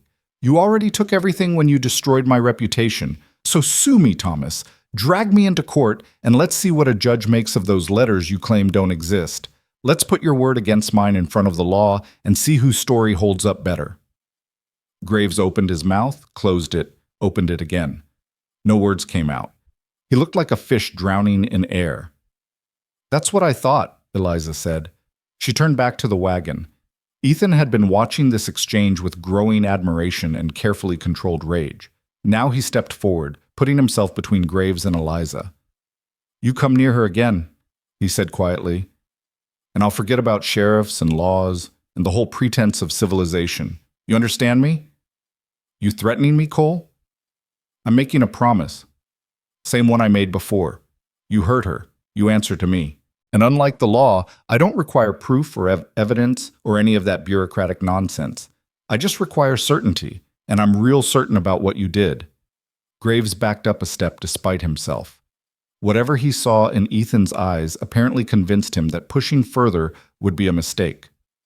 This isn't over, he said, trying for bravado and achieving only desperation. You're right, Ethan agreed. It's not over, but it will be soon. One way or another. Graves retreated, nearly stumbling in his haste.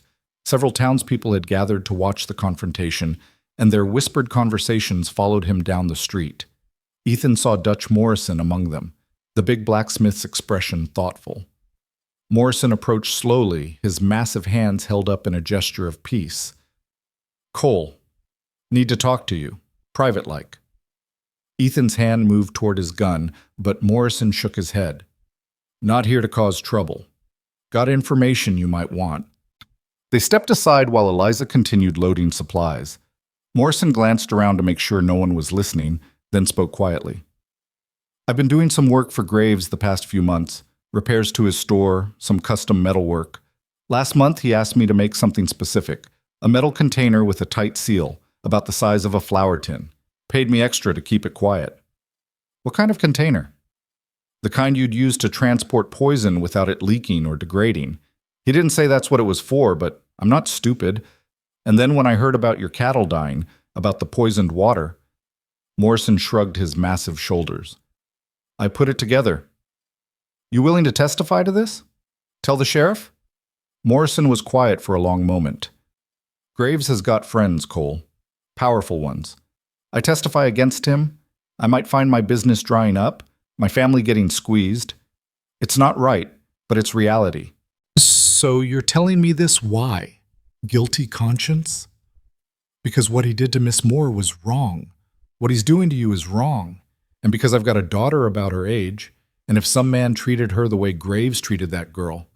Morrison's hands clenched into fists. Let's just say I understand why you're angry. But you won't help officially. I'll tell the sheriff what I know, but I can't promise more than that. Gotta look after my own first, you understand? Ethan did understand. He didn't like it, but he understood it.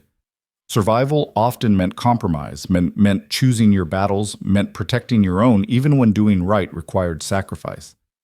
Thanks for telling me, he said finally. It helps. Morrison nodded and walked away. Ethan returned to find Eliza had finished loading the wagon by herself. She was breathing hard from the effort, her face flushed. You should have waited for me, he said. You were busy. Besides, I'm stronger than I look. She climbed onto the wagon seat. Let's go home before I say something to someone else that makes our situation worse. The ride back was quiet. Ethan drove while Eliza sat beside him, close enough that their shoulders touched. The sun was starting its descent toward the mountains, painting the sky in shades of gold and crimson. That was brave, Ethan said finally. What you said to Graves. It was overdue. I've spent 3 months letting him control the narrative, letting his lies define me. I'm done with that. She looked at him. You showed me something, Ethan. You showed me that I don't have to accept other people's judgments, that I can fight back, that I'm worth fighting for. You are worth fighting for. So are you. They lapsed back into silence, but it was comfortable now, the kind of silence shared by people who didn't need words to communicate. When they reached the ranch, the damage looked less overwhelming than it had that morning. Maybe it was the light, or maybe it was perspective, but Ethan found he could look at the destroyed canyon and damaged barn without feeling crushed by it. They unloaded the wagon together, working until full dark. Eliza made supper from their new supplies, actual vegetables, fresh bread, even a bit of salt pork that hadn't been dried into jerky. They ate on the porch, watching stars emerge. Ethan, Eliza said softly, what happens next? After we rebuild, after this business with Graves is resolved, what happens to us? What do you want to happen? She paused, choosing her words carefully. I want to stay. Not just as your employee or even your partner in running this ranch. I want to build something here, with you. A real life, not just survival. That what you really want? Or what you think you should want because you've got nowhere else to go? Eliza turned to face him fully. I could go anywhere. I'm young, healthy, capable. I could take a stage to California, find work in a city, start over where nobody knows my past. I have choices, Ethan. Maybe not great ones, but they exist. Then why stay? Because somewhere between cooking your meals and mending your fences and nearly dying in that flood, I realized something. I don't want to run anymore. I don't want to be that woman who's always looking over her shoulder, always waiting for the next betrayal. I want to plant roots, and I want to plant them here, with you, in this harsh, beautiful place that doesn't care about scandal or reputation or any of that nonsense. Ethan felt something shift in his chest, that same warm feeling from the night before. You sure about that? Because once you commit to this life, to me, there's no going back to civilization. This ranch is remote, the work is brutal, and I'm not an easy man to live with. I'm not an easy woman to live with either. I'm stubborn and opinionated, and I have nightmares about betrayal. I talk in my sleep and I make coffee too strong, and I've been told I'm too independent for a woman. She took his hand. But I think maybe that's exactly what you need. And maybe you, with your war demons and your isolation and your terrible communication skills, are exactly what I need too. That's not very romantic. I'm not looking for romance. I'm looking for truth, for partnership, for someone who sees me as I actually am and wants me anyway. She squeezed his hand. Are you that person, Ethan Cole? Can you be? He thought about his answer carefully, thought about Sarah and the guilt he'd carried, thought about the 6 years of deliberate isolation, the violence, the nightmares, thought about everything he'd been and everything he'd lost. Then he thought about Eliza, fierce, capable, damaged in the same ways he was damaged. He thought about how she'd stood up to Graves, how she'd worked herself to exhaustion rebuilding his ranch, how she'd sat beside his bed all night to make sure he didn't die. Yes, he said simply, I can be that person. I want to be that person. She smiled, and it lit up her whole face. Then ask me, properly this time. Ethan stood, wincing at the protest from his ribs, and lowered himself to one knee. It hurt like hell, but some things were worth the pain. He took her hand in both of his. Eliza Moore, I don't have a ring yet, and I'm definitely covered in mud, and this is probably the worst timing given that we're both exhausted and my ranch is half destroyed. But I know what I want, and I want you. Will you marry me? Will you take this broken man and his broken ranch and help me build something worth keeping? Tears were streaming down her face now, but she was laughing too. That's slightly better than your first attempt. Still not great, but I'll accept it. Is that a yes? That's a yes. She pulled him back to his feet, careful of his injuries. Now kiss me before you pass out from kneeling with broken ribs. He kissed her, and it felt like sealing a promise that went deeper than words. When they broke apart, both breathing hard, Eliza pressed her forehead against his. We're probably crazy, she whispered. Definitely crazy. People are going to talk. Let them talk. It's going to be hard. Everything worth doing is hard. She laughed against his lips. When did you become optimistic? When you walked into my cabin and reminded me that being alive means more than just surviving. They stood there on the porch, holding each other under the Montana stars, two people who'd been discarded by the world finding unexpected salvation in each other. The ranch was still damaged, Graves was still a threat, and the future was uncertain. But for the first time in longer than either could remember, the future felt like something worth fighting for. The next morning, Sheriff Barnes arrived with 2 deputies and spent 3 hours examining the ranch. He documented the flood damage, took samples from the creek, counted the dead cattle. When he was finished, his expression was grim. You were right, Cole. Someone tampered with your water source. Found remnants of a metal container upstream, buried in mud but still visible. Also found footprints, horse tracks, evidence of recent activity. Graves? Can't say for certain yet. But combined with Morrison's testimony about the container and the pattern of harassment, Barnes sighed. I've got enough to bring him in for questioning, maybe enough to charge him if he cracks under pressure. Thank you. Don't thank me yet. Even if I charge him, getting a conviction will be hard. He's got money for lawyers, friends in high places. This could drag on for months. I've got time, Ethan said, and I've got patience. What I don't have is any intention of letting this go. Barnes nodded slowly.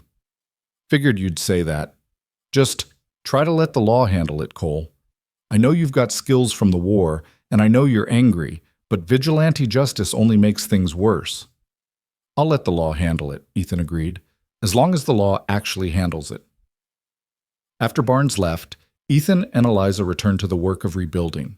Over the following weeks, they fell into a rhythm that felt right in ways neither had experienced before. They worked from dawn until dark, repairing fences, clearing debris, salvaging what cattle they could find. Slowly, painfully, the ranch began to heal. And so did they. Ethan's ribs knitted themselves back together. The nightmares that had plagued him for years started to fade, or at least lose some of their power. He found himself laughing more, talking more, letting down the walls he'd built so carefully. Eliza bloomed in the harsh Montana environment like a wildflower that had finally found the right soil. Her hands grew rougher, her skin darker from the sun, her body stronger from the work. But more than that, the brittleness that had defined her when she first arrived, that defensive armor built from betrayal and humiliation, began to soften into something more genuine. They talked about getting married properly, with a ceremony and witnesses, but kept putting it off. There was always more work to do, always another crisis to manage. But the delay didn't feel wrong somehow. They were already committed in every way that mattered. 2 months after the flood, Sheriff Barnes arrested Thomas Graves for attempted murder, criminal mischief, and destruction of property. The trial was set for the following spring. When news reached the ranch, Eliza surprised Ethan by crying. Not tears of vindication or joy, but something deeper, more complicated. "I thought I'd feel triumphant," she said as he held her. "I thought justice would feel good. But it doesn't. It feels necessary, important, but not good. Because none of this brings back the time I lost, the innocence I had before all this started. It doesn't undo the damage." "No," Ethan agreed, "but it stops him from doing it to someone else, and that has to count for something." She nodded against his chest. "It does count. You're right. It's just, I'm tired of being defined by what he did to me. Tired of my story being about betrayal and vindication. Then we write a new story, starting now, one where you're not the victim of Thomas Graves's cruelty, but the woman who built a life and a home in one of the harshest places in the territory. The woman who survived a flash flood and rebuilt a ranch from scratch. The woman who chose her own future instead of accepting what others decided for her." Eliza pulled back to look at him. "When did you get so wise?" "I'm not wise. I'm just done letting the past own the present." She kissed him, soft and lingering. "I love you, you know. I don't think I've said that out loud yet, but I do." "I love you too," Ethan said, and meant it with every fiber of his being. "Now let's go celebrate properly." "How?" "I'm thinking we finally ride into town, walk into that church, and get married before something else tries to kill us or burn down the ranch." Eliza laughed, the sound bright and free. "That's the most romantic proposal I've ever heard." Third time's the charm. They rode to Bitter Creek the next day, walked into the small church, and asked the minister to perform the ceremony. There were no guests except Dutch Morrison and his wife, who happened to be there and agreed to serve as witnesses. No fancy dress, no reception, no celebration beyond a simple meal at the town's only restaurant. But when the minister pronounced them husband and wife, when Ethan kissed his bride in the dusty little church, he felt something he hadn't felt since before the war. Complete. They returned to the ranch as the sun set, Eliza riding beside him on a new mare they'd purchased with money from selling some salvaged equipment. The cabin waited for them, small and rough, but unmistakably home. "Mrs. Cole," Ethan said, testing the name. "I like the sound of that," Eliza replied. "Though I still think I should hyphenate. More Cole. Sounds more distinguished. You can call yourself whatever you want, long as you stay. I'm not going anywhere." She leaned over in her saddle to kiss him. "This is home now. You're home." And as they rode into their yard under the vast Montana sky, Ethan Cole realized that the lonely cowboy who'd lived in angry isolation was gone. In his place was a man with a wife, a future, and a reason to believe that tomorrow might actually be better than today. It wasn't the life he'd planned. It wasn't even the life he'd thought he wanted. But it was his, hard-won and honestly earned. And that made it perfect. Winter came early that year, sweeping down from the mountains with a fury that tested everything they'd rebuilt.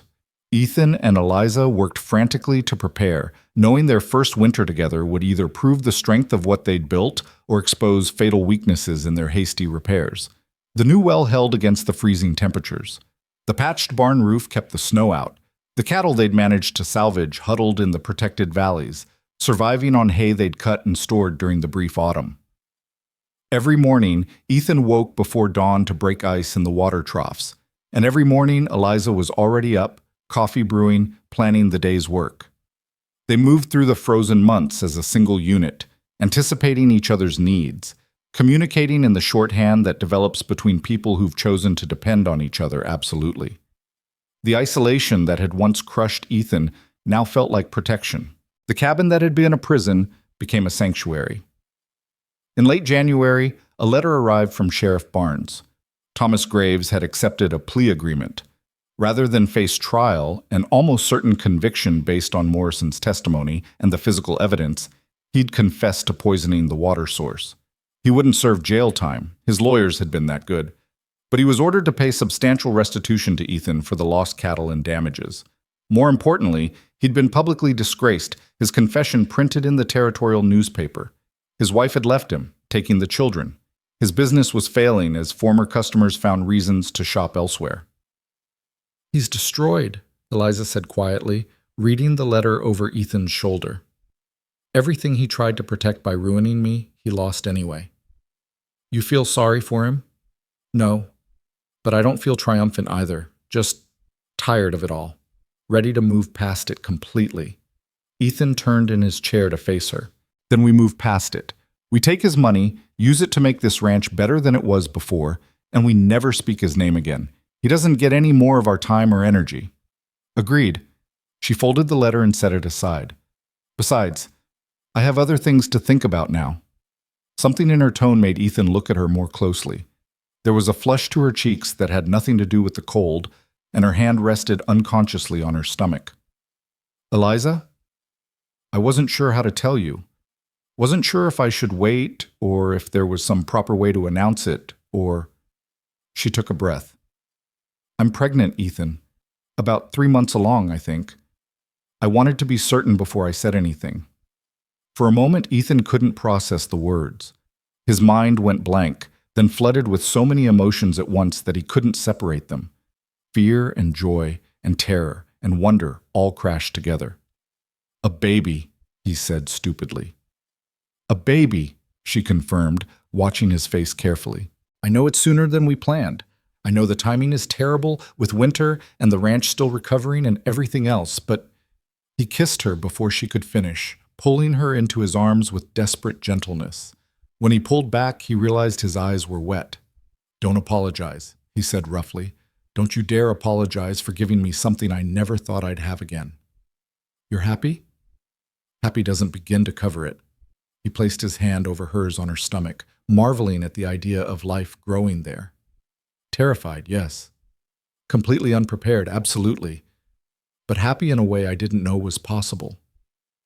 Eliza's eyes filled with tears. "I was so worried you'd think it was too soon, that we weren't ready. We'll never be ready. Nobody's ever ready for this. But we'll figure it out together, same as we figured out everything else." He kissed her again, softer this time. "When?" "Late summer, I think. August, maybe early September." Ethan did the mental calculation. The baby had been conceived shortly after the flood, during those first tentative weeks when they'd stopped fighting what was growing between them. It felt right somehow, that new life had come from the moment they'd nearly lost everything. The pregnancy changed things in ways both subtle and profound. Ethan found himself watching Eliza with new eyes, seeing her strength but also her vulnerability. He became protective in ways that annoyed her and touched her in equal measure. "I'm pregnant, not made of glass," she said one morning when he tried to stop her from hauling water. "I know that. You just need to let me do what I can while I can. I'll let you know when I need help, but treating me like an invalid isn't helping anyone." He backed off, though it went against every instinct. But he noticed she started accepting help more readily as winter progressed into spring.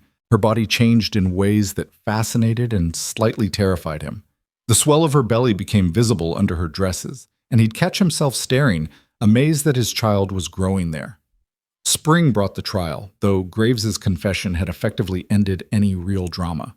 Ethan and Eliza attended anyway, wanting to see it through to the end. The judge accepted the plea agreement, ordered the restitution paid, and delivered a scathing assessment of Graves's character that left the man visibly shaken. Outside the courthouse, Graves approached them one last time. He looked diminished, the polish and confidence stripped away to reveal something smaller and sadder underneath. "I just wanted to say," he began. "Don't," Eliza interrupted.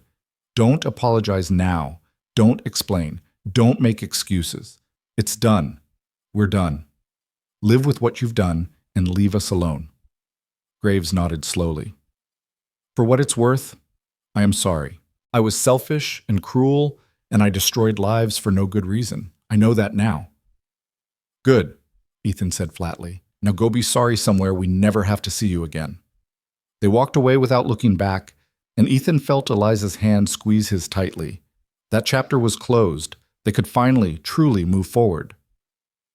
The restitution money arrived in May, more than Ethan had expected. They used it to hire help for the summer, 2 ranch hands who could handle the heavy work while Eliza's pregnancy advanced. They bought new breeding stock to replace what had been lost. They expanded the barn and built a proper hen house. Slowly, methodically, they transformed the ranch from a place of survival into something that could actually thrive. One evening in early June, as they sat on the porch watching the sunset, Eliza said, "I've been thinking about names." "For the baby?" "No, for the ranch. We should give it a proper name. Something that means something to us." Ethan considered this. "What did you have in mind?" "Second Chance Ranch." She glanced at him. "Too sentimental?" "No," he said slowly. "It's perfect. Because that's what this place is. A second chance for both of us. A second chance at life, at happiness, at everything we thought we'd lost." Second Chance Ranch it is, then. They had a sign made in town, carved from good oak and painted with care. Ethan mounted it at the entrance to their property, and standing back to look at it, he felt a sense of pride and belonging he hadn't experienced since before the war. Summer arrived with its usual Montana intensity, hot days and cool nights, thunderstorms that rolled through without warning, grass growing tall and green across the valley. Eliza's belly swelled until she couldn't see her own feet. She moved with the careful grace of a woman carrying precious cargo, one hand often resting on her stomach as if reassuring the child within that all was well. Ethan found himself talking to the unborn baby, feeling slightly foolish but unable to stop. He'd tell the child about the ranch, about the cattle, about the mother who'd proven stronger than anyone had imagined. Eliza would watch him with soft eyes, occasionally laughing at his one-sided conversations. "What are you telling our daughter?" she asked one night as his hand rested on her belly. "How do you know it's a daughter?" "I don't, but I have a feeling." She covered his hand with hers. "And you didn't answer the question." "I was telling her about the flood, about how her mother was braver than any soldier I ever fought beside, how she didn't panic, didn't break, just did what needed doing." "You're going to make her think I'm some kind of legend." "You are a legend. My legend, at least." Eliza's labor began on a sweltering August afternoon while Ethan was in the north pasture checking fence. One of the ranch hands came galloping up, his young face pale with panic. "Mr. Cole, Mrs. Cole says it's time. Says you need to come now and bring the midwife." Ethan's heart stopped. They'd arranged for the midwife, a competent woman from town named Mrs. Henderson, to be on call, but that meant a 2-hour round-trip minimum. He'd known this moment was coming, had prepared for it as best he could, but the reality of it hit him like a physical blow. He rode harder than he'd ridden since the war, pushing Judge to his limits. He found Mrs. Henderson at her home, explained the situation in gasps, and had her mounted and riding back within minutes. Then he returned to the ranch, where Eliza was already in the grip of something ancient and powerful. The birth took 18 hours. Ethan spent most of it outside the bedroom, pacing like a caged animal, while Mrs. Henderson worked and Eliza labored. The sounds that came through the door, pain, effort, determination, nearly drove him mad. He'd faced battle without flinching, had stared down death more times than he could count, but listening to his wife suffer was a torture beyond anything he'd experienced. One of the ranch hands, an older man named Charlie who'd helped birth more calves than he could count, sat with Ethan through the ordeal. "First one's always the hardest," Charlie said, rolling a cigarette. "But your missus is tough. She'll come through fine." "How can you be sure?" "Because she survived everything else that's been thrown at her. Woman like that doesn't quit just because of a little thing like childbirth." The words helped, but only slightly. Ethan continued his pacing until finally, as dawn broke over the mountains, he heard a sound that stopped his heart completely. A baby crying. Mrs. Henderson opened the door, her face exhausted but smiling. "You have a daughter, Mr. Cole. A healthy, angry little girl who's already determined to make her presence known." Ethan pushed past her into the room. Eliza lay in the bed, her hair plastered to her forehead with sweat, her face pale with exhaustion. But she was smiling as she cradled a tiny bundle wrapped in clean blankets. "Come meet your daughter," she said softly. He approached as if walking on sacred ground. The baby was red-faced and wrinkled, with a shock of dark hair and eyes that seemed to look right through him. She was the most beautiful thing he'd ever seen. Can I? He started. Of course you can. Eliza transferred the baby to his arms with practiced ease, though this was her first time too. She's yours as much as mine. Ethan held his daughter with trembling hands, terrified he might break her but unable to let go. She was so small, so impossibly fragile, yet she gripped his finger with surprising strength when he offered it. Hello, little one, he whispered. I'm your father, and I promise you, I will never let anything hurt you. I will give you everything I didn't have. Safety, stability, a home that's truly a home. I will love you and your mother with everything I am, every day for the rest of my life. The baby made a small sound, and Ethan felt something inside him shift permanently. The last pieces of the broken, angry man he'd been when Eliza first arrived dissolved completely. In their place was something new, not perfect, not without scars, but whole in ways that mattered. What should we name her? Eliza asked. They'd discussed names throughout the pregnancy, but never settled on anything. Now, looking at his daughter's face, Ethan knew. Sarah, he said. Sarah Hope Cole. For my first wife, who I'll always love, and for what this child represents, hope for the future. Eliza's eyes filled with tears. That's beautiful and generous. You honor the past while choosing the future. Is it all right with you? It's perfect. She reached up to touch his face. You're perfect. Broken and scarred and difficult, but perfect for me. Mrs. Henderson cleared her throat diplomatically. I'll give you folks some privacy. Mrs. Cole needs rest, and that baby will be wanting to feed soon. I'll check back in a few hours. After she left, Ethan settled carefully on the edge of the bed, still holding Sarah. Eliza leaned against him, exhausted but content. They sat together as the sun rose higher, painting the room in shades of gold. We did it, Eliza murmured. Against all odds, despite everything, we built this. We did. Ethan kissed her forehead. And we're just getting started. The weeks that followed were a blur of sleepless nights and endless wonder. Sarah proved to be a demanding baby, wanting to eat constantly and sleep in brief, unpredictable intervals. Ethan discovered depths of exhaustion he hadn't known existed, but he wouldn't have changed a moment of it. He found himself thinking often about the man he'd been just a year ago.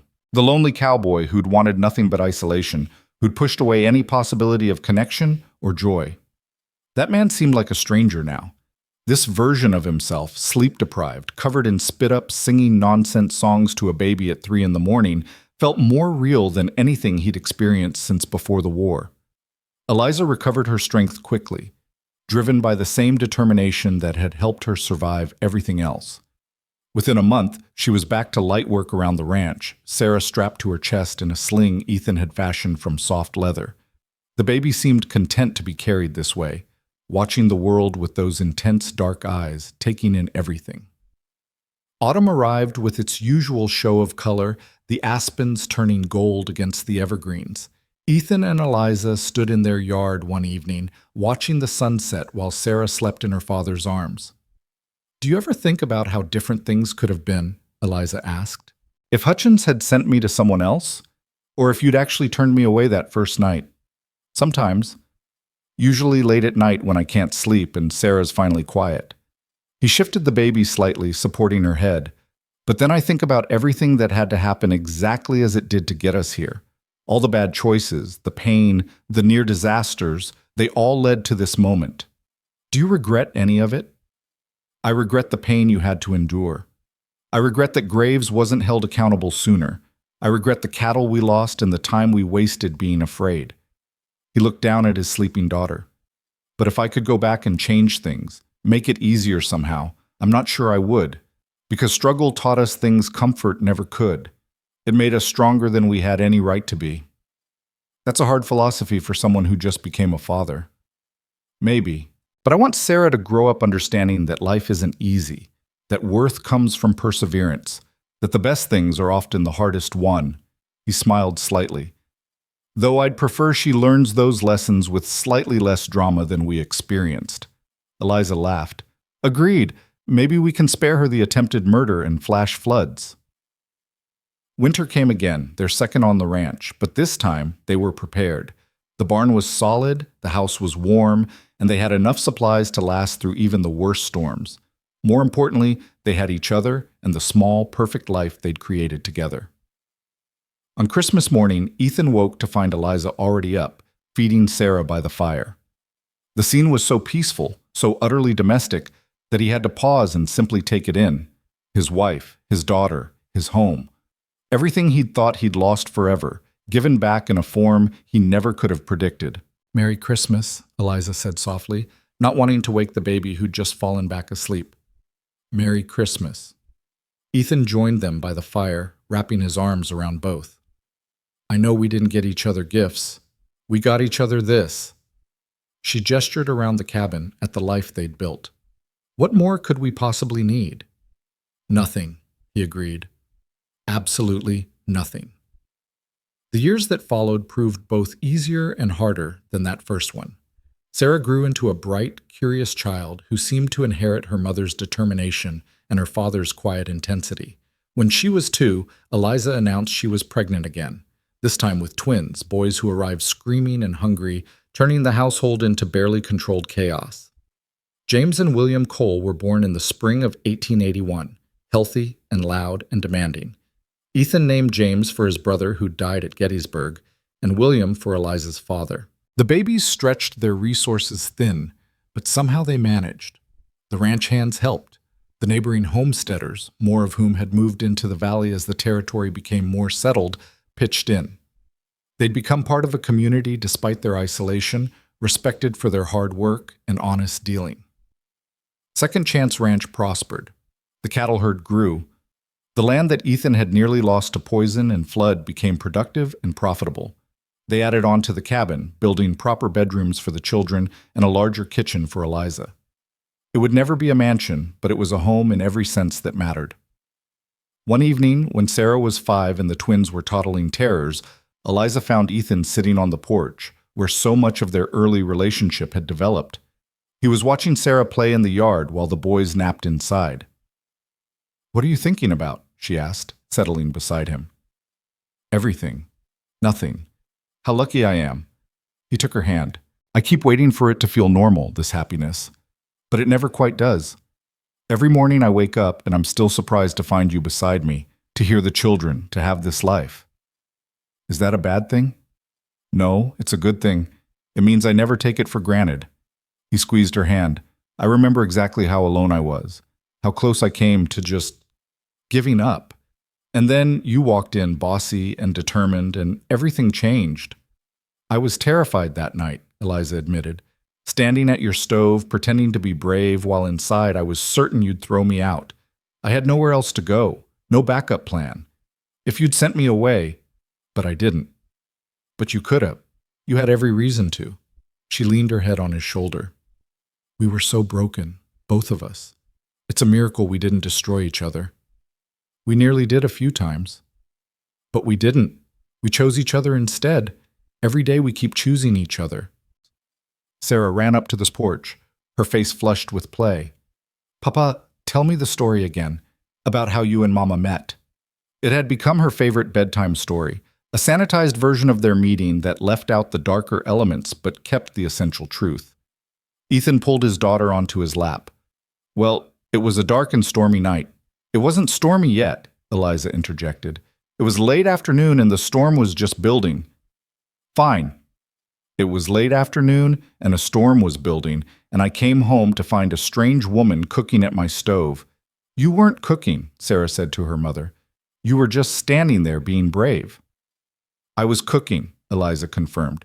"Beans and salt pork. Your father's favorite because he has simple tastes." "And she wouldn't leave even when I told her to," Ethan continued. "She just stood there and said no, and I was so surprised that a woman would dare talk back to me that I let her stay." "That's not how it happened," Eliza protested, laughing. "That's exactly how it happened. And then we worked together to save the ranch from bad men and bad weather and our own stubbornness, and eventually we realized we loved each other." "And then you got married and had me," Sarah finished triumphantly. "That's right. And then we had you and then your brothers, and now we have this perfect, chaotic, wonderful life." Sarah considered this seriously. "Was Mama really ruined like Uncle Charlie says?" Both adults froze. Ethan glared toward the barn, where Charlie was probably finishing evening chores. making a mental note to have words with the old ranch hand about appropriate conversations around children. Your mother was never ruined, Ethan said firmly. She was hurt by people who didn't deserve her, but that didn't make her less. It made her stronger, and anyone who says otherwise can answer to me. Okay, Sarah seemed satisfied with this explanation. She wiggled off his lap. Can I go play some more before supper? Wash your hands first, and stay where we can see you. Sarah ran off, already calling for her brothers, who'd apparently woken from their nap. Eliza watched her go, then turned to Ethan with tears in her eyes. Thank you, she said quietly, for defending me, for making sure she grows up knowing that what happened to me doesn't define who I am. It's the truth. Besides, I want our children to understand that people are more than their worst moments or their biggest mistakes, that redemption is possible, that love can heal things we thought were broken beyond repair. When did you get so wise? When I had a good teacher. He pulled her close. You taught me all of that, you know. Taught me that walls don't protect you. They just keep you alone. That vulnerability isn't weakness. That choosing to hope, to trust, to love again despite everything, that's the bravest thing anyone can do. They sat together as the light faded, watching their children play in the yard of Second Chance Ranch. The mountains stood eternal in the distance. The grass whispered in the evening breeze, and smoke rose from the chimney of their home. Ethan thought back to that day so long ago when he'd ridden home to find smoke rising from that same chimney, announcing an intruder who would become everything to him. He remembered the anger, the suspicion, the determination to remain alone. He remembered the broken man who believed isolation was safety. That man was gone now, replaced by someone who understood that the greatest courage wasn't surviving alone. It was opening yourself to the possibility of loss by loving someone completely, by building a life that could be taken away, but choosing to build it anyway because the alternative was no life at all. Do you ever miss it? Eliza asked suddenly. The solitude? The simplicity of life before I complicated everything? Never, Ethan said without hesitation. Not even once. You didn't complicate my life, Eliza. You gave it meaning. You gave it purpose beyond just existing day to day. You gave me a future worth fighting for. Good answer. She kissed him softly. Because you're stuck with me now. Best thing that ever happened to me. Years continued to pass. Sarah grew into a young woman with her mother's steel spine and her father's quiet determination. The twins became strong boys who worked the ranch alongside their father, learning the skills they'd need to run it themselves someday. The ranch prospered, gaining a reputation throughout the territory for quality cattle and honest dealing. Bitter Creek grew into a proper town, with a railroad connection and new businesses. The old scandals faded into history, replaced by new dramas. Thomas Graves left the territory entirely, last heard working as a clerk in Portland, a fall from grace that seemed almost poetic. Mayor Hutchins retired. The people who judged Eliza so harshly either forgot their judgment or died off, replaced by new arrivals who only knew her as Mrs. Cole, the respected rancher's wife. Eliza herself became something of a legend in the valley. She served as midwife to dozens of births, drawing on her experience to help other women through the ordeal. She organized the first school in the area, teaching children from neighboring ranches until the territory could afford to send a proper teacher. She proved that being dismissed and discarded by one community didn't mean you couldn't build something meaningful in another. On their 20th anniversary, Ethan and Eliza stood in that same spot on the porch where so much of their story had unfolded. Their children were grown or nearly so. The ranch was solid, successful, a legacy they'd built from nothing. 20 years, Eliza marveled. Sometimes it feels like yesterday you were pointing a gun at me and ordering me out of your cabin. My finest moment, Ethan agreed dryly, though in my defense, you were an intruder. An intruder you couldn't live without. True enough. He wrapped his arms around her, and they watched the sunset paint the mountains in shades of purple and gold. If I could go back and tell that angry, lonely man what was coming, the love, the children, the life we'd build, he'd never believe it. Would you change anything if you could go back? Ethan thought about it seriously. I'd tell you I loved you sooner. I'd propose properly the first time instead of waiting until I was dying. I'd be less stubborn about accepting help. He paused. But the pain, the struggle, the near disasters, no, I wouldn't change those. They made us who we are. Even Thomas Graves? Even him. Because if he hadn't betrayed you, you never would have come here. You wouldn't have become mine, and I wouldn't have become yours. And our children wouldn't exist. He turned her to face him. I hate what he put you through. I'll hate him until the day I die for causing you pain. But I can't regret the path that brought you to me. Eliza kissed him, deep and long, with all the passion of 2 decades of choosing each other every single day. When they broke apart, both were smiling. We did good, didn't we? She said. Despite everything, against all odds, we built something that matters. We built something that lasts, Ethan agreed. Something our children will inherit and pass on to their children. Second Chance Ranch isn't just land and cattle. It's proof that broken people can heal, that love is stronger than betrayal, that choosing hope over despair can change everything. As darkness fell over the Montana Valley, Ethan Cole, once the loneliest man in the territory, stood surrounded by everything that mattered. His wife beside him, his children grown strong and capable, his legacy secured. The woman no one wanted had become the foundation of everything he valued. The ranch no one believed in had become a landmark of perseverance and success. What had begun in desperation became belonging. What had begun in survival became legacy.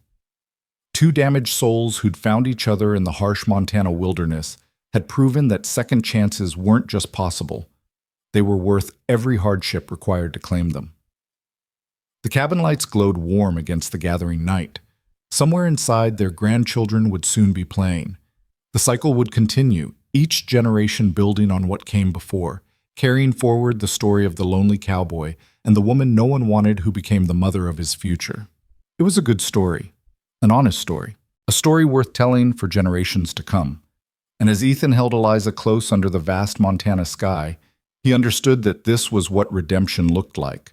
Not perfection, not the absence of scars, but the choice to keep building, keep loving, keep hoping, even when the world gave you every reason to give up. They had chosen each other. They had chosen hope. They had chosen to believe in tomorrow despite everything yesterday had taken from them. And that choice had made all the difference.